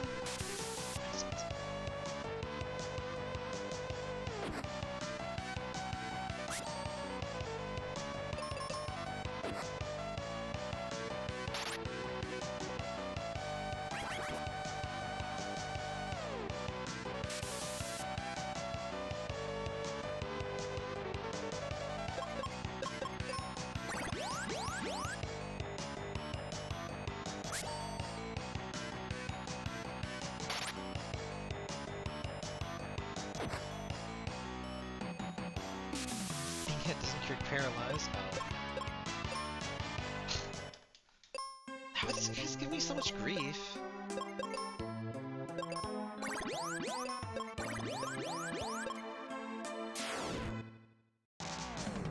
I should just use a seed and meteor them.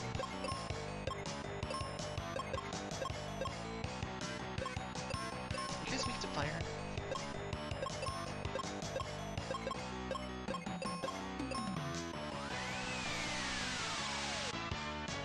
Oh! That makes no sense, but okay. I guess they just get flown apart.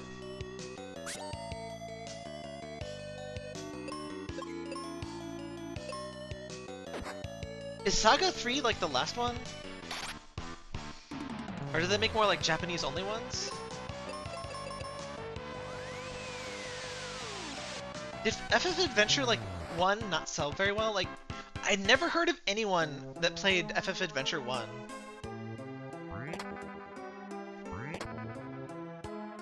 Or no, Legend? FF Legend, right? FF Adventure is the one that's like... Isn't that a mana game, actually, or something? That's adorable.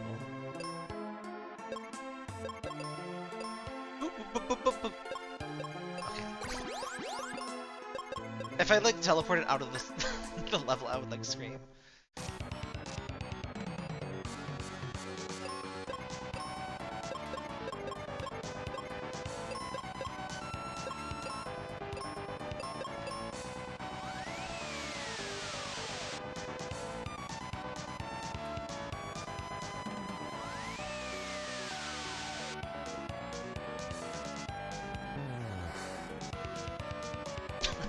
Are you allowed to call him that? Gidra. Legally distinct from Ghidra.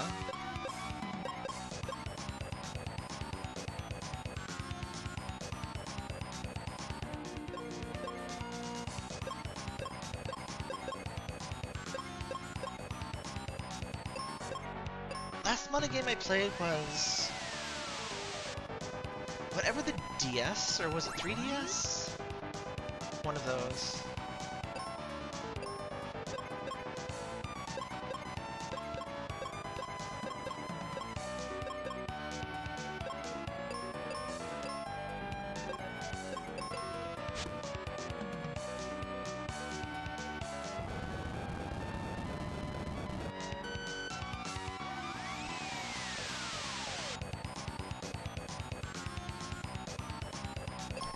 That's almost too easy. I was wondering if it'd be weak against wind.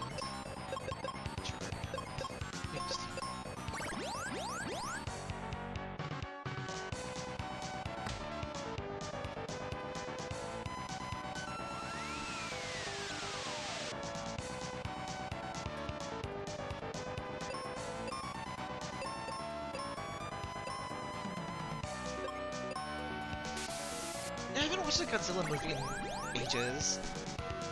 I watched that... is it like... Legacy of Monarch? The Godzilla show that doesn't have Godzilla in the name? It was alright.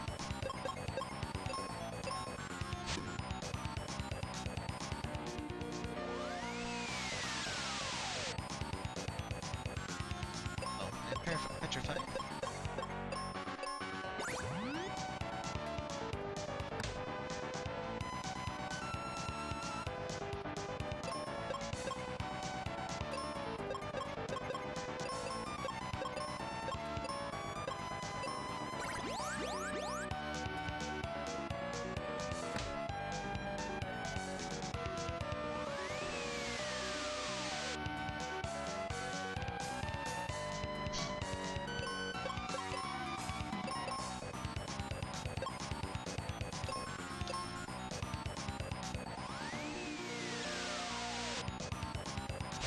I've only played a few of the mana games. I played Legend to death.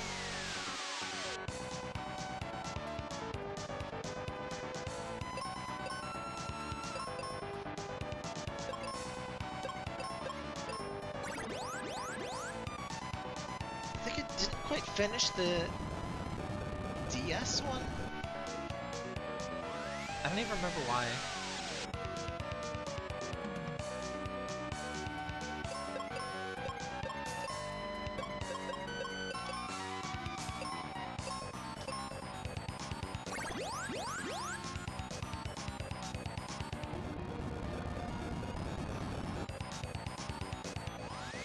I keep thinking, oh no, when I see Quake, because I've been playing the older Final Fantasies, and so I'm like thinking Quake is an instant death spell, but no. Oh good, it kills all the enemies in the place too, that's... Oh, okay, that's... That's terrifying, thank you!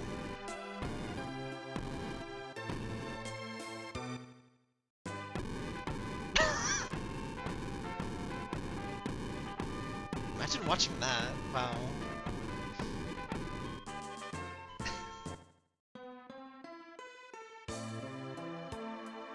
Wait, really?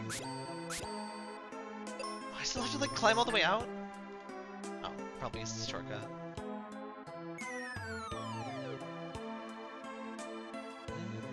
Not that short.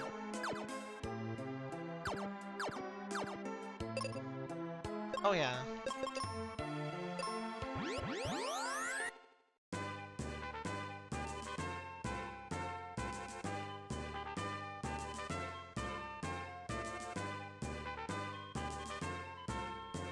Here we go. I just wanted to get to one more town, so... Oh, hi, Sut. Oh, Chocobo spotted! That's not bad wind sound effects for SNES.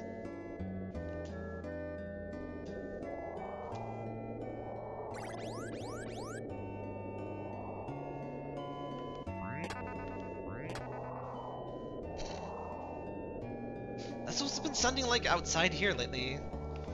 Stay from the storms, everybody, if you're in the US, especially in the south. We're just getting super cold here. It's like negative 22°C right now. Why would I have seen Norma? I just got here. How about buying my Cupid locket? Sure. What's that do? Oh good, finally some confusion defense. No, don't drink my water. Sorry, my cat's being a butthead. She's very sweet, but she really likes to push it. I didn't think different, like, cat colors, breeds, whatever, like, really acted different. Don't drink my coffee! But she definitely has tortitude, which is apparently a thing. She's very independent.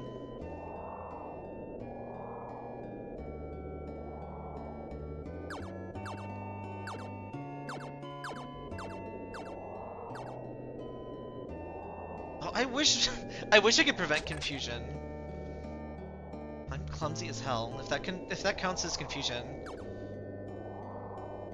Fine, I just spilled coffee on my chair upstairs. I think I got it all perfectly cleaned, but I gave it a second, like, wipe over and let it dry, and here's hoping. Wounded person? Oh, never mind.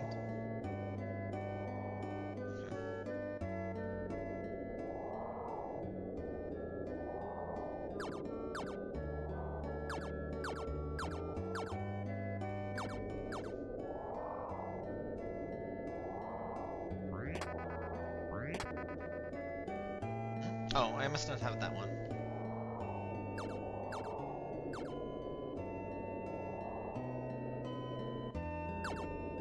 This seems like a particularly dangerous place to have, like, terrifying winds, too.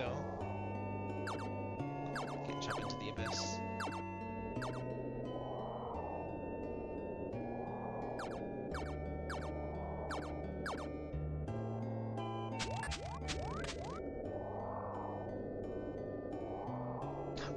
Damn that Pazuzu!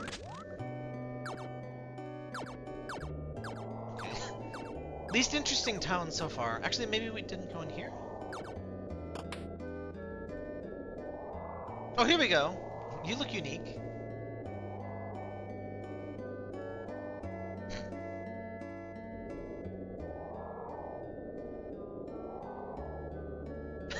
The road-making machine.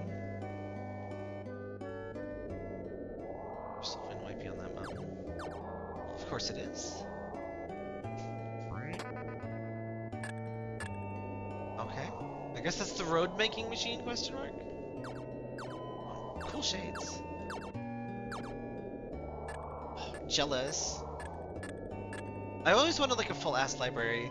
My office is kind of a library. It only has 4 bookcases, but all quite well stocked.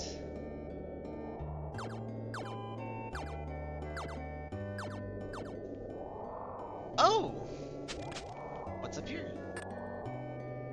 What the? A chocobo? Oh. Just a little Easter egg, I guess. Alright, I think that'll be it for tonight. We'll be doing more Mystic Quest next Friday. might beat it, well, I'm guessing 2 more streams. Let's see here. That was really fun. Make sure to join our Discord if you haven't. Zelda.zone/Discord.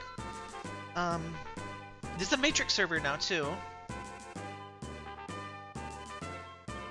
Like, comment, subscribe, all of that stuff. I might stream at Arknight's Enfield at some point. We'll see.